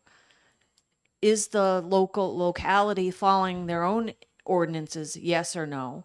Or are they, the local boards, are they just making things up as they go along and it's the Wild West?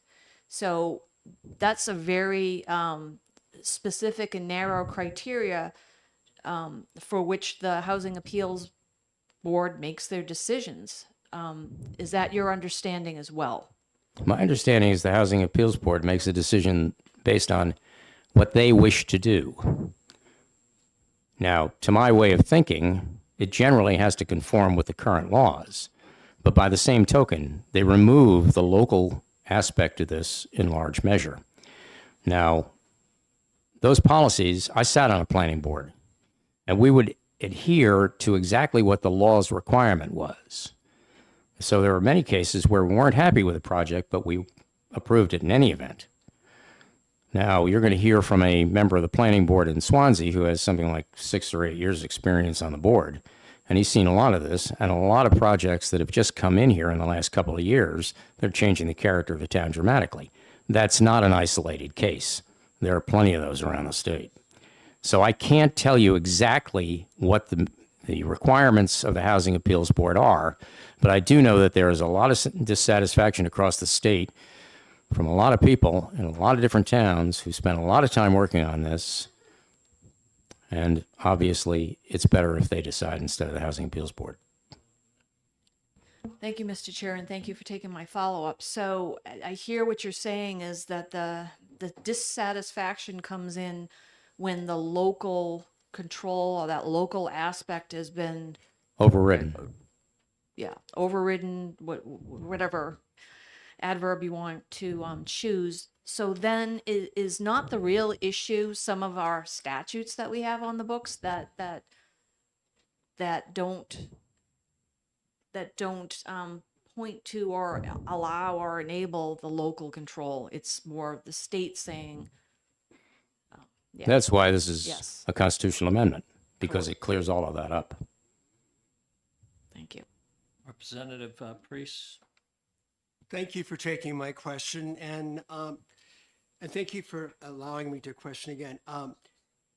What I see in this bill is a way for local governments to bypass their responsibility for, let's say, building affordable housing. If a developer comes into your community, meets your zoning master plan infrastructure, but the townspeople are saying, we don't want those kind of people living in our community. And so they deny the project because of their income structure. So then this developer can take your community to the Housing Appeals Board and said, look, we've met the zoning, we've met the infrastructure, but they don't want the prospect of those people moving into your community. Is that a correct assumption? No. To my way of thinking, this allows the community to lay out its guidelines. If, as you suggest, a developer wishes to come in and develop workforce housing, if it meets the guidelines, it should go through a coos. Bingo. Now, there shouldn't be a whole lot of trouble, assuming that the developer meets the financial requirements to be able to complete the project and all the rest of the requirements. And it should go through the process of providing all of the information to the town and everything else. But if it meets the guidelines that the community has set forward in advance, then there's no basis to deny that. And that's what they've said they wanted. Yeah. Now, this will permit the developer, or the community rather, to deny the developer the opportunity to build if he has to go in for a waiver and the community chooses to turn it down. Now, there's the other side of the coin. They may choose to go ahead with it. But it also provides communities which are anxious to have workforce development to provide a guideline which makes it very easy for a developer to come in and very quickly build exactly what you're talking about. So, as I said, this makes it really easy for some developer, for a community that seeks development, to get it. They don't have to go to the state for all of the things that are requested in, for example, 538. They can just proceed to lay it out. Developer comes in and says, great, I can do it. I want to do it. I meet the financial requirements, give you all my plans and everything else. Everybody says, yep, meets all the requirements. Have at it. Because they've in effect asked developers to come in and do precisely that. If, however, you are a small rural community and you wish to remain the way you are, I have absolutely no problem with them saying single family homes, 10 acre zoning. Case closed. To my way of thinking, it falls to the community. If you're a community, and as I say, I've written to most of the major mayors of the state with this. I don't know what they did with it, but I have talked to some of their people about it. And basically, if somebody says, we want it, this makes it easier to do it. I appreciate that the community and that the business community in this state is looking for more workforce housing. This doesn't prevent that. It prevents it in certain communities that don't want it, but the communities that do want it can have it in spades. Representative Majori. Thank you, Mr. Chairman, and thank you for taking another question. Would this amendment eliminate the need for a designation of regional impact? Or would regional impact? As far as I'm concerned, it would. Okay. Thank you. I mean, the whole purpose of this is to leave it 100% in the hands of the towns. Representative O'Connell. Thank you. Thank you for taking the question. So you keep on talking about the local tyranny that you want to allow with this. However, in lines 9 through 15, you're essentially mandating those municipalities to have a certain process before they approve. And so you're saying that you want to allow the local tyranny in some senses, and then you're forcing them to abide by your approval process for another sense. So I'm just wondering, your last statement, you said, I want 100% flexibility for those municipalities, but in this article, there's not 100% flexibility. So I'm just wondering why you... Oh, but there is. So if you're a municipality, you get to decide your policy, period. So there's nothing in there they that don't- says that they don't have to wait for the 45 days prior to adopting the vote. So this line on line 10 to 11, they don't actually have to abide by that requirement in your constitutional amendment.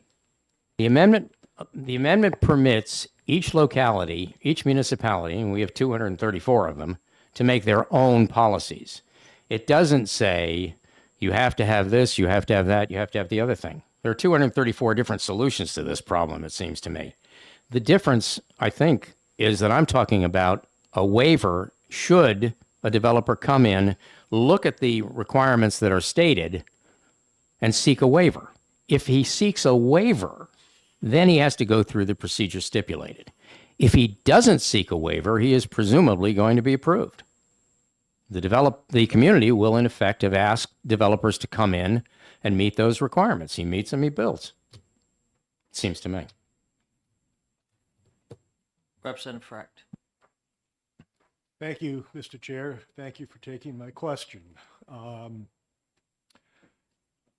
Listening to your testimony and your responses to the questions of my colleagues, I can only assume that the purpose of this amendment arises, or the reason for this amendment arises out of your dissatisfaction with the decision record of the Housing Appeals Board in the appeals process. And as such, you want to basically throw out the baby with the bathwater. Would that be a correct assumption? Not entirely. I'm certainly not happy with the Housing Appeals Board, so I can agree with you there. But the fact is that this is real local control. And the first question I went to was whether or not Dillon's rule had a provision in there, which I found right there in the paragraph that matters, unless there's some constitutional limitation on the right. I believe in local control, period. Follow up? Go ahead. Follow up. Thank you. So might it be a better course of action to examine ways in which the Housing Appeals Board can be fixed rather than to try to Well, that start from doesn't, scratch? no, I don't think so. That doesn't address the issues, for example, in 538. I mean, you've got a bill there which seeks permission to do any number of things, which this would give a municipality the authority to do right off the bat. And that's not the only bill that has come along like that. There are many of them. They come up every year. So the truth of the matter is, if I were the mayor of Nashua or Manchester or Concord or any other major city in the state who presumably seeks development, have indicated they do anyway, I would think this is a great idea. The bottom line is I'm going to be able to determine my own policies. I don't have to ask for anything from the state of New Hampshire. I can get right to it. I think that's a pretty good idea. Thank you. Sorry, Representative Tatro. Thank you, Mr. Chair. And thanks for taking my question. Can you, what do I want to call it, graph it or give us the line diagram of when the contractor comes in and gets denied, you know, and bring it all the way to the other end? Who makes the final decision? The final decision on the waiver? If he seeks a waiver, the voters make the final decision at the municipal election in March. Who's going to sign off on it? Who's what? Who's signing off on it? The tally at the end of the day on election day. I mean, you either have the 60% of the vote or you don't. If you don't, project's denied. The waiver's denied, excuse me. So in other words, if you come in as a developer and seek a waiver, you tell the community, I'm going to seek a waiver. Community is going to say, well, we have to prepare that and there's a $5,000 charge or whatever. Give us all of your data. We'll proceed to process this. Put it together, have to complete it before 45 days in advance of the municipal election. And then on the municipal election, date of the municipal election, the developer gets a decision. It's either approved or it's not. Follow up, Mr. Chair? Go ahead. Thank you.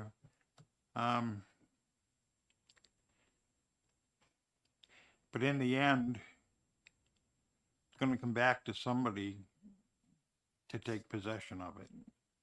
Or take, you know, if it goes to the president or the Supreme Court, or whatever, they make a decision and. The voters make the decision. Yes, if it's approved, then you give the green light to the developer and have them start digging. We'll talk about it. Representative Gallagher. So you said this could be used by both pro-development communities and anti-development communities. I'm Right. wondering which of the two positions towards development would you consider should be more common or likely to occur among New Hampshire communities? Well, there are 234 municipalities in New Hampshire, and a lot of them are very small, and I don't think they're particularly friendly to the idea that somebody's going to come in and change the character of their communities. But Okay, so follow up. in terms of the percentage of the population, Hold on. When a question is asked, let the witness or the testifier finish first, and then we can follow up. in terms of the population that's affected, it seems to me that a very large percentage of the population in the cities, in large measure, would find that they're developing, because I understand that that's where most of the desire for development is. But a community that seeks development, in Peterborough, for example, they're doing a lot of building. They're happy to have it. That's great. Now the follow up. So, all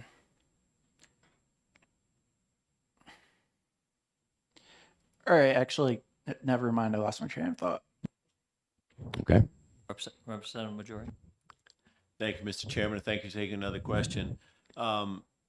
piggybacking a little bit on Representative Tatro. So if I understand this correctly, is it true that the legislative body would approve this project? The Registry of Deeds then has a project that is stamped in some way that says approved at town meeting? Because the Registry of Deeds needs a Mylar that says it's approved. I'm just trying to figure out how the It registry. doesn't of get Deeds- approved until, if a waiver is sought, it doesn't get approved until the voters approve it. And sorry, follow with Claire.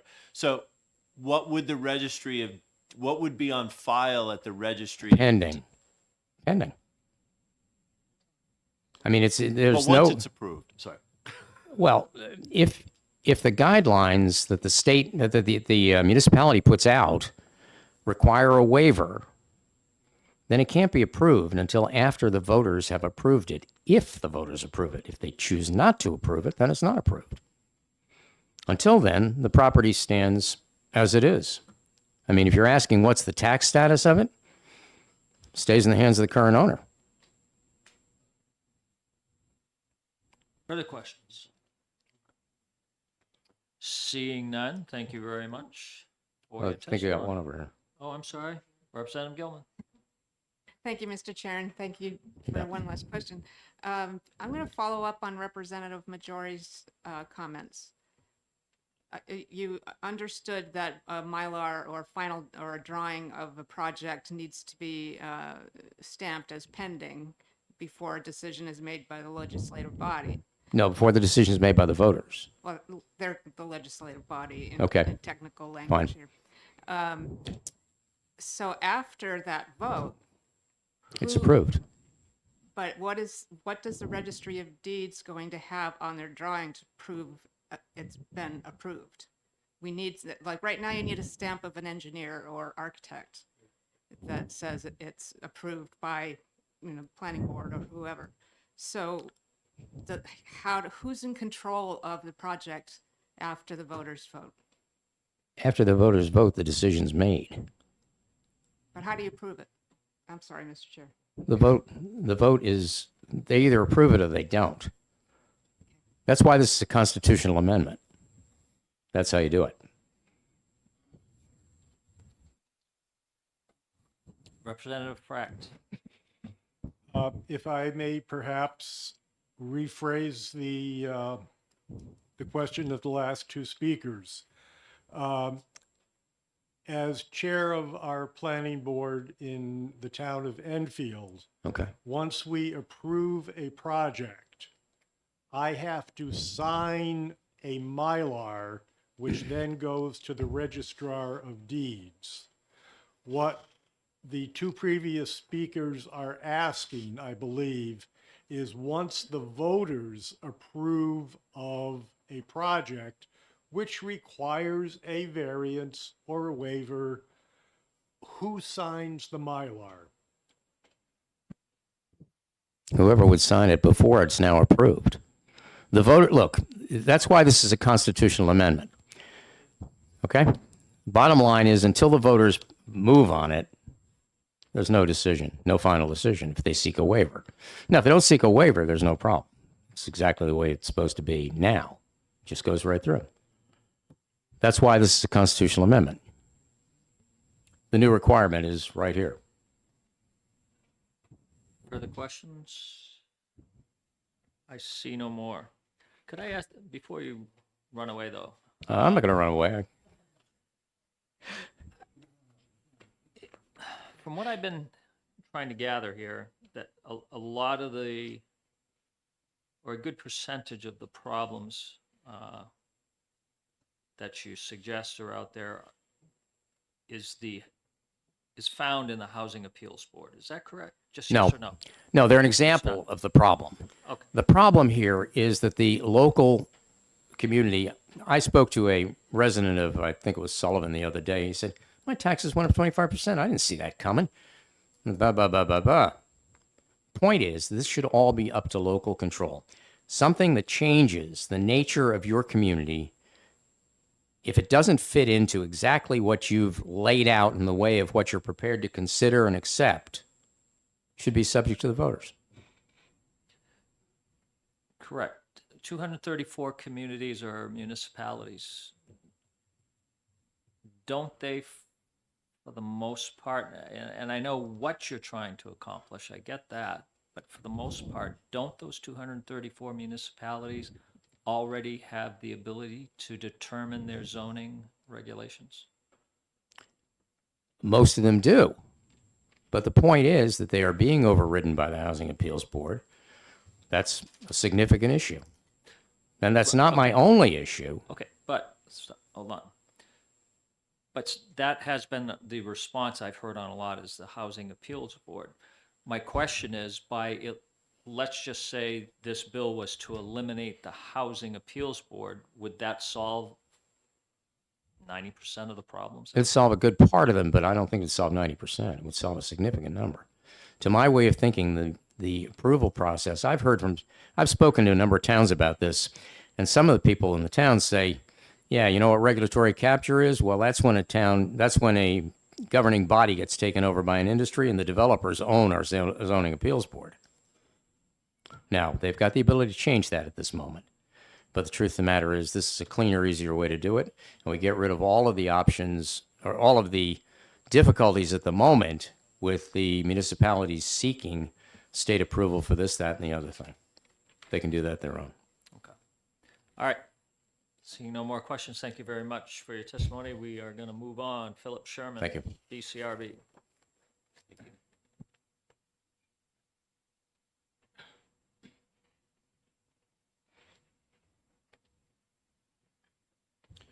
Mr. Chair, members of the committee, my name is Philip Sherman, the chair of the Building Code Review Board. Most of you know we developed the state building code for ratification by the General Court. I speak in opposition to this bill primarily due to what I think or hope are unintended consequences. My comments arise because many of the municipal actions relative to building codes reside in the RSA 670 series on land use. This proposed constitutional amendment would require that a project seeking a change, a variance, or a waiver to the code would require approval of the parties named in the bill, would require a financial impact statement, and then require it be approved by 3/5 of the voters at the annual meeting. The building and fire codes currently permit changes to the specific requirements of the codes based on modifications to the code or justification of alternative means and methods. And in fact, the fire code permits variances through the state fire marshal. Each of these routes is reviewed and approved by officials knowledgeable of both codes and construction. A local and state appeals route is available involving local boards of appeal, many times the ZBA, and the State Building Code Review Board, and then on to the various courts from there. This constitutional amendment would, for the most part, effectively remove the ability of a proponent to utilize better, more cost-effective, or more technologically advanced means of construction, or to deal with conditions that were not contemplated by the codes. Somebody comes up with a new kind of water faucet that hasn't been approved by the codes yet would wind up going through this process because they'd need a change to the specific words of the code. I recommend that this bill fail, but if it must pass, please consider limiting it to zoning issues, not land use issues in general. Thank you. I'm happy to answer any questions.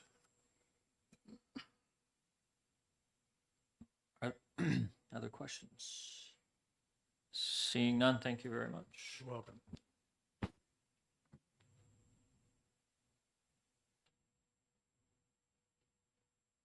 Next up, Kristen Reynolds.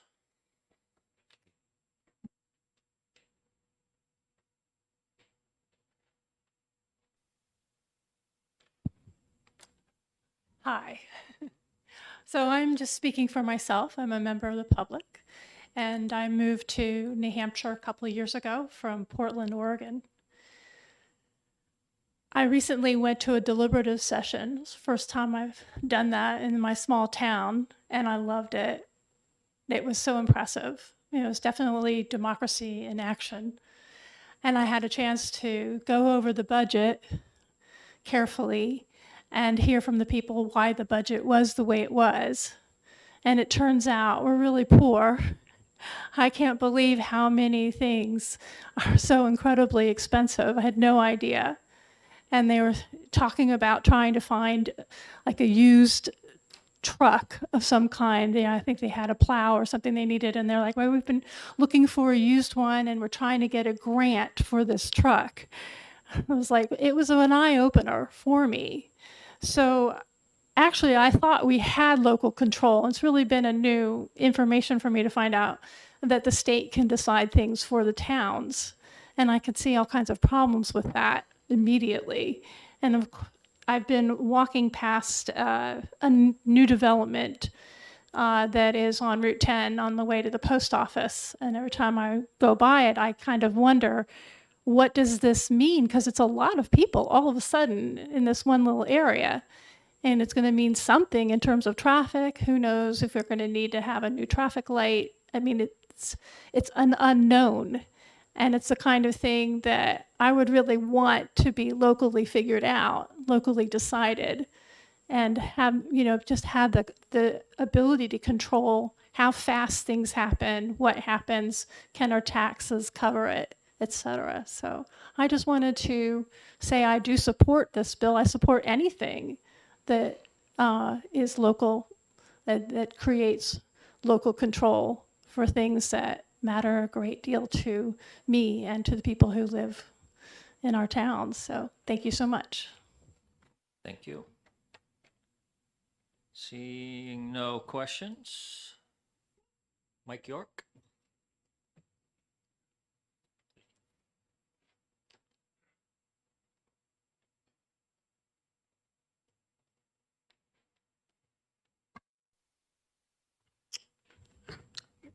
Afternoon, everybody. Thanks for hearing us. I have been an 8-year member of the Swansea Planning Board, and been the vice chair a couple of times. My citizens in my town are coming to us and wanting more local control. Right now, Swansea is about 7,200 people, and it butts Keene, which is a larger municipality, and they're busting at the seams. We understand that, but we don't feel it is, the people in my town don't feel it's their responsibility to build housing for the city of Keene, so that we can incur all the costs that comes with more people, while Keene gets the benefit for these people to work in their town.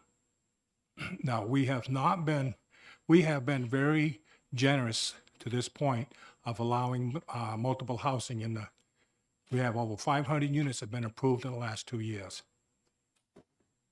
Okay, on the planning board, what we go by is our zoning regulations, the RSAs that are involved, and our site plan. We have one project in town that's gone through legal problems. I can't speak a lot of it right now because it does not have final approval, and there's always a possibility it could come back to the planning board or the ZBA in some manner. So I can't really speak of that right now, but there is an issue there. Now, with Jim's plan, this constitutional amendment, then the state would have less authority over us. The HAB would basically go away, which is a good thing, because there are many, many cases, and I can't cite them, I should have brought a couple today, where they've overridden the intent of the planning board when they wrote the zoning and the people approved it. This also, the case I'm talking about in Swansea involves Superior Court and the New Hampshire Supreme Court, which you would think, well, that won't go away. Yes, it will, because the courts are going to have to obey the constitutional amendment. We know that. They'll have to do that, and they would. But that, it's all about local control. Now, we don't turn down. What we do is I look at the project, and I try to be fair to the property owner and follow all of our rules and regulations. We have, this last year, had these big projects come in, and people are coming to the board and testifying to the planning board that they want to change the zoning, which we're doing. But the fear is, in most of us, is that eventually the state can say, wait a minute, still don't have enough housing in the area. So we're going to put these other legislative that will actually do away with our zoning, override our zoning. What comes to mind was last year was fortunately we was able to shut it down was SB 44, which would allow 4 houses built in one lot. Okay, this year it's come back to 1291, where additional ADU units can be built, which just creates the same thing of higher density. Now, Swansea has a density of about 165 people per square mile. It's a large town land-wise, it's 45 square miles. Keene has one over 600. What I'm hearing from my citizens who I have to answer to is they don't want a higher density, because with higher density comes more crime, so you're gonna have to hire more police officers, and every town out there can tell you right now, it is very difficult to get police officers. People don't want to do it anymore because all the stuff that's going on. It would require us to go to a full-time police fire department. Well, there is not a more expensive department to run than a fire department. With a town that size with 3 firehouses, we would have to quadruple on the amount of our equipment and our firemen. Right now, we're just trying to get a new fire station built because the old ones under the town hall shouldn't be there anymore because it's a safety issue. And I think I can answer one representative's question she had right away is, if the town voted to allow the variance, it would probably have to be still signed by the planning board chair like it is done now, because there has to be a signature on it when it goes into the county. And with that, I'll take questions. Representative Freeze. Thank you, Mr. Chairman, for allowing me to ask a question, and thank you for being here and for your public service in Swansea. I really appreciate it. And to the previous speaker, welcome to New Hampshire. You're going to love it here. Question. It sounds like Swansea does not want multi-family housing. Not anymore, no. Okay. We Thank have you. just approved 500. That's going to be another 1,000 to 1,500 residents. Thank you. Representative Power. Thank you, Mr. Chair, and thank you for taking my question. I understand what you're expressing to the committee and your concerns. And is my understanding correct? It sounds like that your concerns really stem from legislation that has been signed into law that reduces or takes away local control with regards to, housing and development. So my question is, and I understand that we have this CACR in front of us, could another way to deal with this issue, this concern that some municipalities have, is through the legislature and who you send to Concord, state reps and senators, because it sounds to me like the root cause is what's being passed and signed into law. Is that correct? Well, what's happening is the people in my town, anyway, and I'm sure there's plenty of other towns, when they leave the decisions completely to the state legislator, they feel like they don't have control. They're not going to come up here and confront you people, although they should. We should have had 1,000 people out here for this bill and every bill that goes out there. But they will come to the local planning board. They will come to the ZBA. They will come to the selectmen. I would like to see more people come to us so we could develop the town the way they wish, but they don't. They scream at us to get something done. Now we have the 27th, we have a meet the candidates for local town elections. And I'm hoping a lot of people come there then. Further questions? I have a couple for you, sir. Certainly. You talked about your town becoming call it a bedroom community of Keene by the sounds of it. How many, you've been on the planning board for a while, in the last few years, how many projects of any size have been approved, been given final approval outside of your town's own approval process? In other words, I'm assuming your zoning allows for everything that has gone on. Has there been any housing appeal board's decision that has overridden your decisions? Not the HAB, but there is one court ruling from Superior Court and Supreme Court that we lost. I can't speak a lot of it because that's the case I'm talking about. It's not a final approval yet. So as you know, a planning board member has ex parte requirements, so we can't talk about it. Sure, understood. But there is one there. Okay, so you can't mention how many or whatever, but is it fair to say that the majority of projects or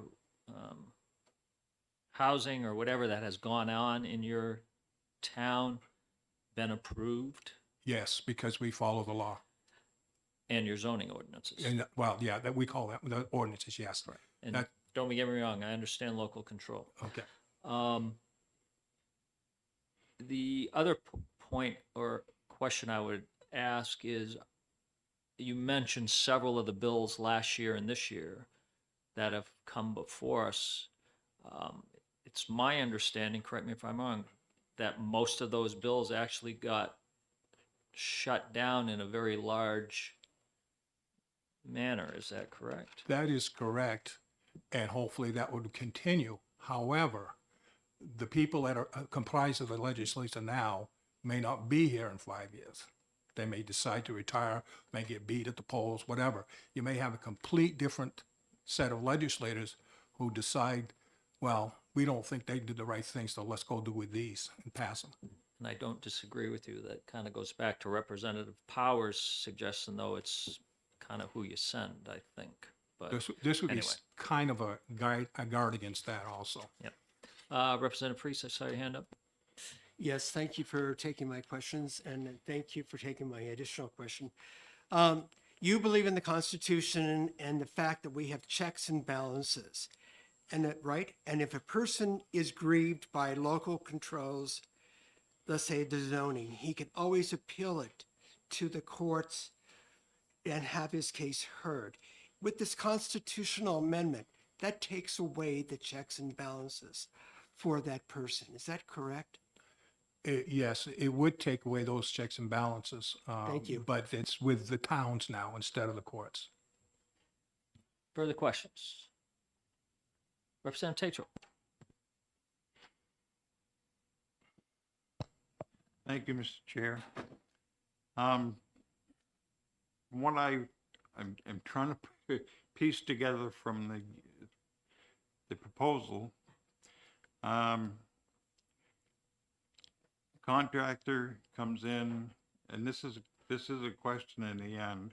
It may take me a second to get there, but and people complain about the whatever. It doesn't get approved. So it goes through the planning board process, unapproved, but then your local control, you're telling your local control and people that run for these offices, nah, we didn't like that answer. We want an answer from this group. Now, that's why I asked earlier, since you've taken all these other groups of elected officials out of the line, who's responsible for it in the end? In the end, if it's voted, if they're looking for variance, and the first thing is if they bring a project to the planning board or the ZBA and it doesn't meet, it needs a variance, they're told it needs a variance, so then they have to apply to the town. If the town votes to approve the variance, then it would have to be signed by the planning board chair on the Mylar. But he would have to sign it, he would have no choice. Sort of like when the planning board approves one now, the chairman has to sign the Mylar. Thank you. You made my point. Representative LaSalle. Thank you, Mr. Chairman, and thank you for taking my question. You must feel like you're on the front line of a giant tug of war right now. Yes, but I'm used to that. I was a Marine for 8 years. Okay, thank you very much for your service. A constitutional amendment is very difficult to achieve. You have to go through a lot of steps to get it done, and that's correct in it doing that. Yes, I agree. Is there something short of a constitutional amendment that would meet your needs there on the front lines?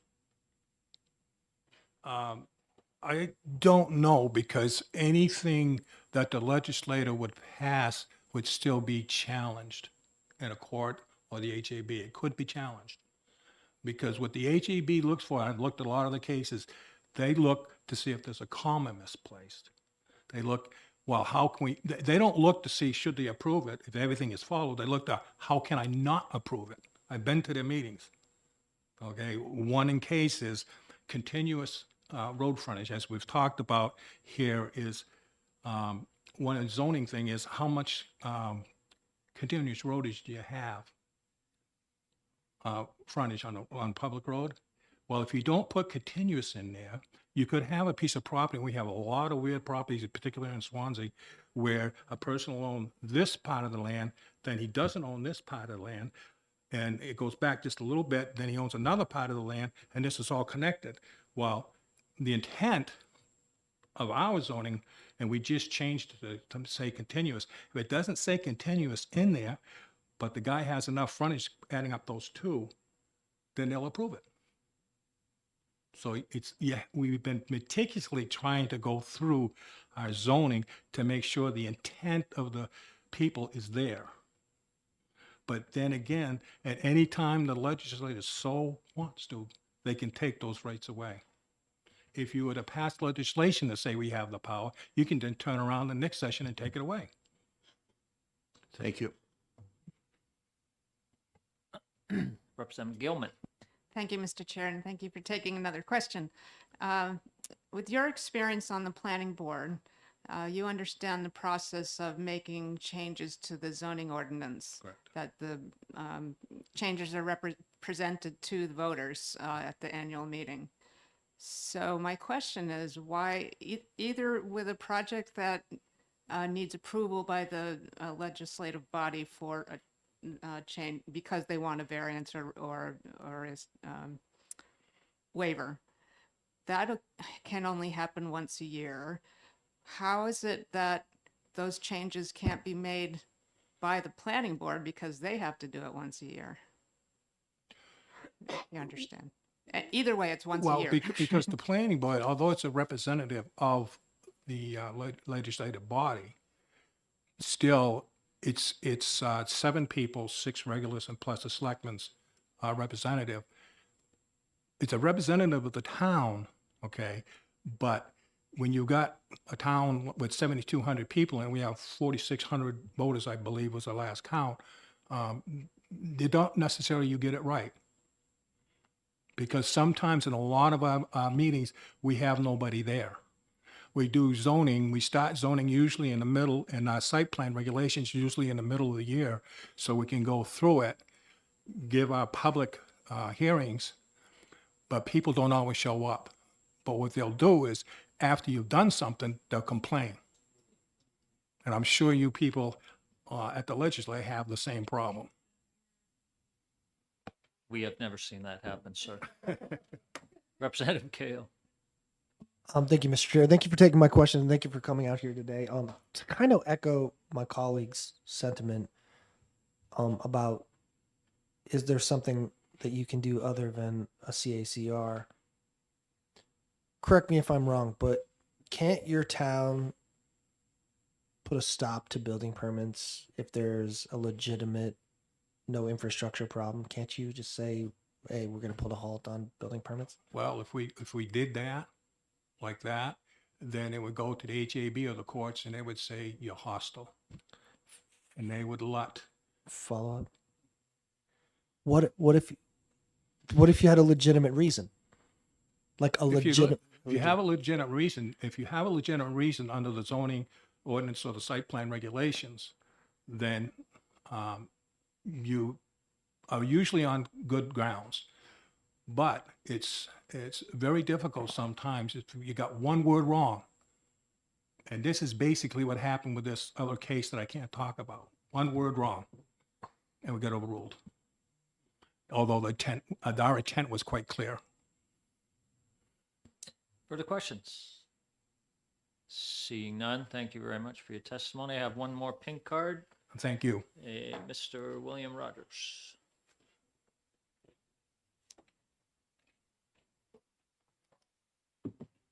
Thank you, Mr. Chairman.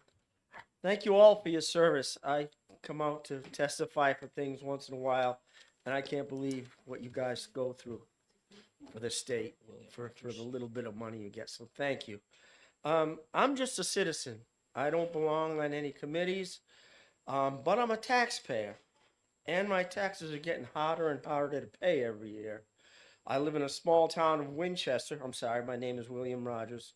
I live in Winchester. And my fear with, I approve, I'm in favor of this constitutional amendment. And let me tell you why. We have a housing crisis in this country right now. We know that there's been millions of people have come in, and we know the federal government's going to want to find places for these people. So they're going to go to the states. The states are going to want to find places for these people, so they're going to go to the towns. And they're going to go to the towns, and my worry is that they go to the towns with a heavy hand and say, you have to build this many houses in your town.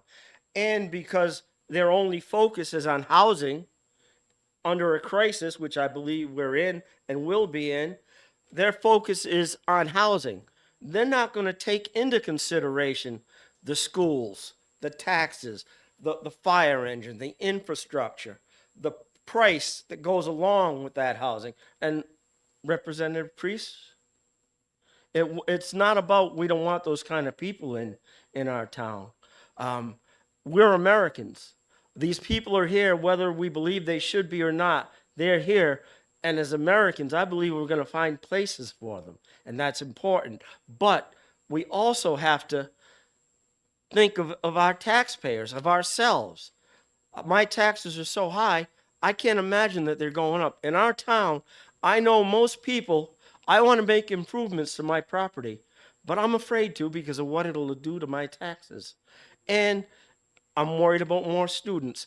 And forgive me, but the higher up the chain you go, I trust the federal government way less than I trust the state government. But the people I do trust are the people I see on the streets every day, in my planning board, in my zoning board, when I can go to the town hall and have a conversation with them. That's important to me. We'll find places for these people, but we can't break our whole towns into that. And I don't believe there's any way a state can know whatever any state politician can know every challenge that every town faces. So it should be up to local control during this crisis. Because I'm afraid, like I said, we see a housing crisis, we'll be focused on that. You'll feel pressure from above, you're going to put pressure below. And I just don't think that's right. So I'm in strong favor of this amendment. Thank you for your testimony. Representative Powell. Thank you, Mr. Chair, and thank you for taking my question. Currently, under New Hampshire law, section 674:23, titled Temporary Moratoria and Limitations on Building Permits and the Approval of Subdivisions and Site Plans. So what that means is municipalities can adopt an ordinance that limits the issuance of building permits and put a moratorium on building. I would like to know, has your town ever enacted or made use of that tool in the toolbox? Not that I'm aware of, no. And it sounds like it'd be an all or nothing. If they put a moratorium on permits, then perhaps the development that makes sense for our town would be under the same moratorium as the development that would break our town. Representative Cahill. Thank you, Mr. Chair. Thank you for taking my question. Have you personally conveyed your feelings about this to your state representatives? I believe I have, yes. I've spoken with Jennifer many times. Further questions? Representative Brown. Thank you, Mr. Chairman. Mr. Rogers, I'd like to thank you for your testimony. I know you were hesitant when we first spoke, and I think your testimony is very sincere and important to our committee. So Thank you. thank you.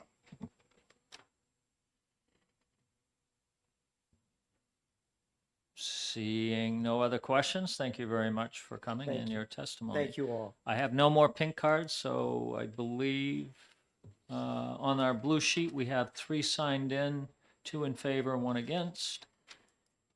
And with that, we will go ahead and close the public hearing on CACR 16.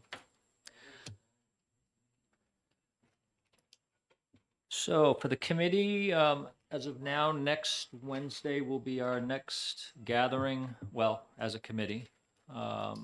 Next Wednesday at 9:30 a.m., I believe I scheduled it for. Yeah. We will be doing half day of execing and a half day of public hearings. So with that, we'll see everybody later.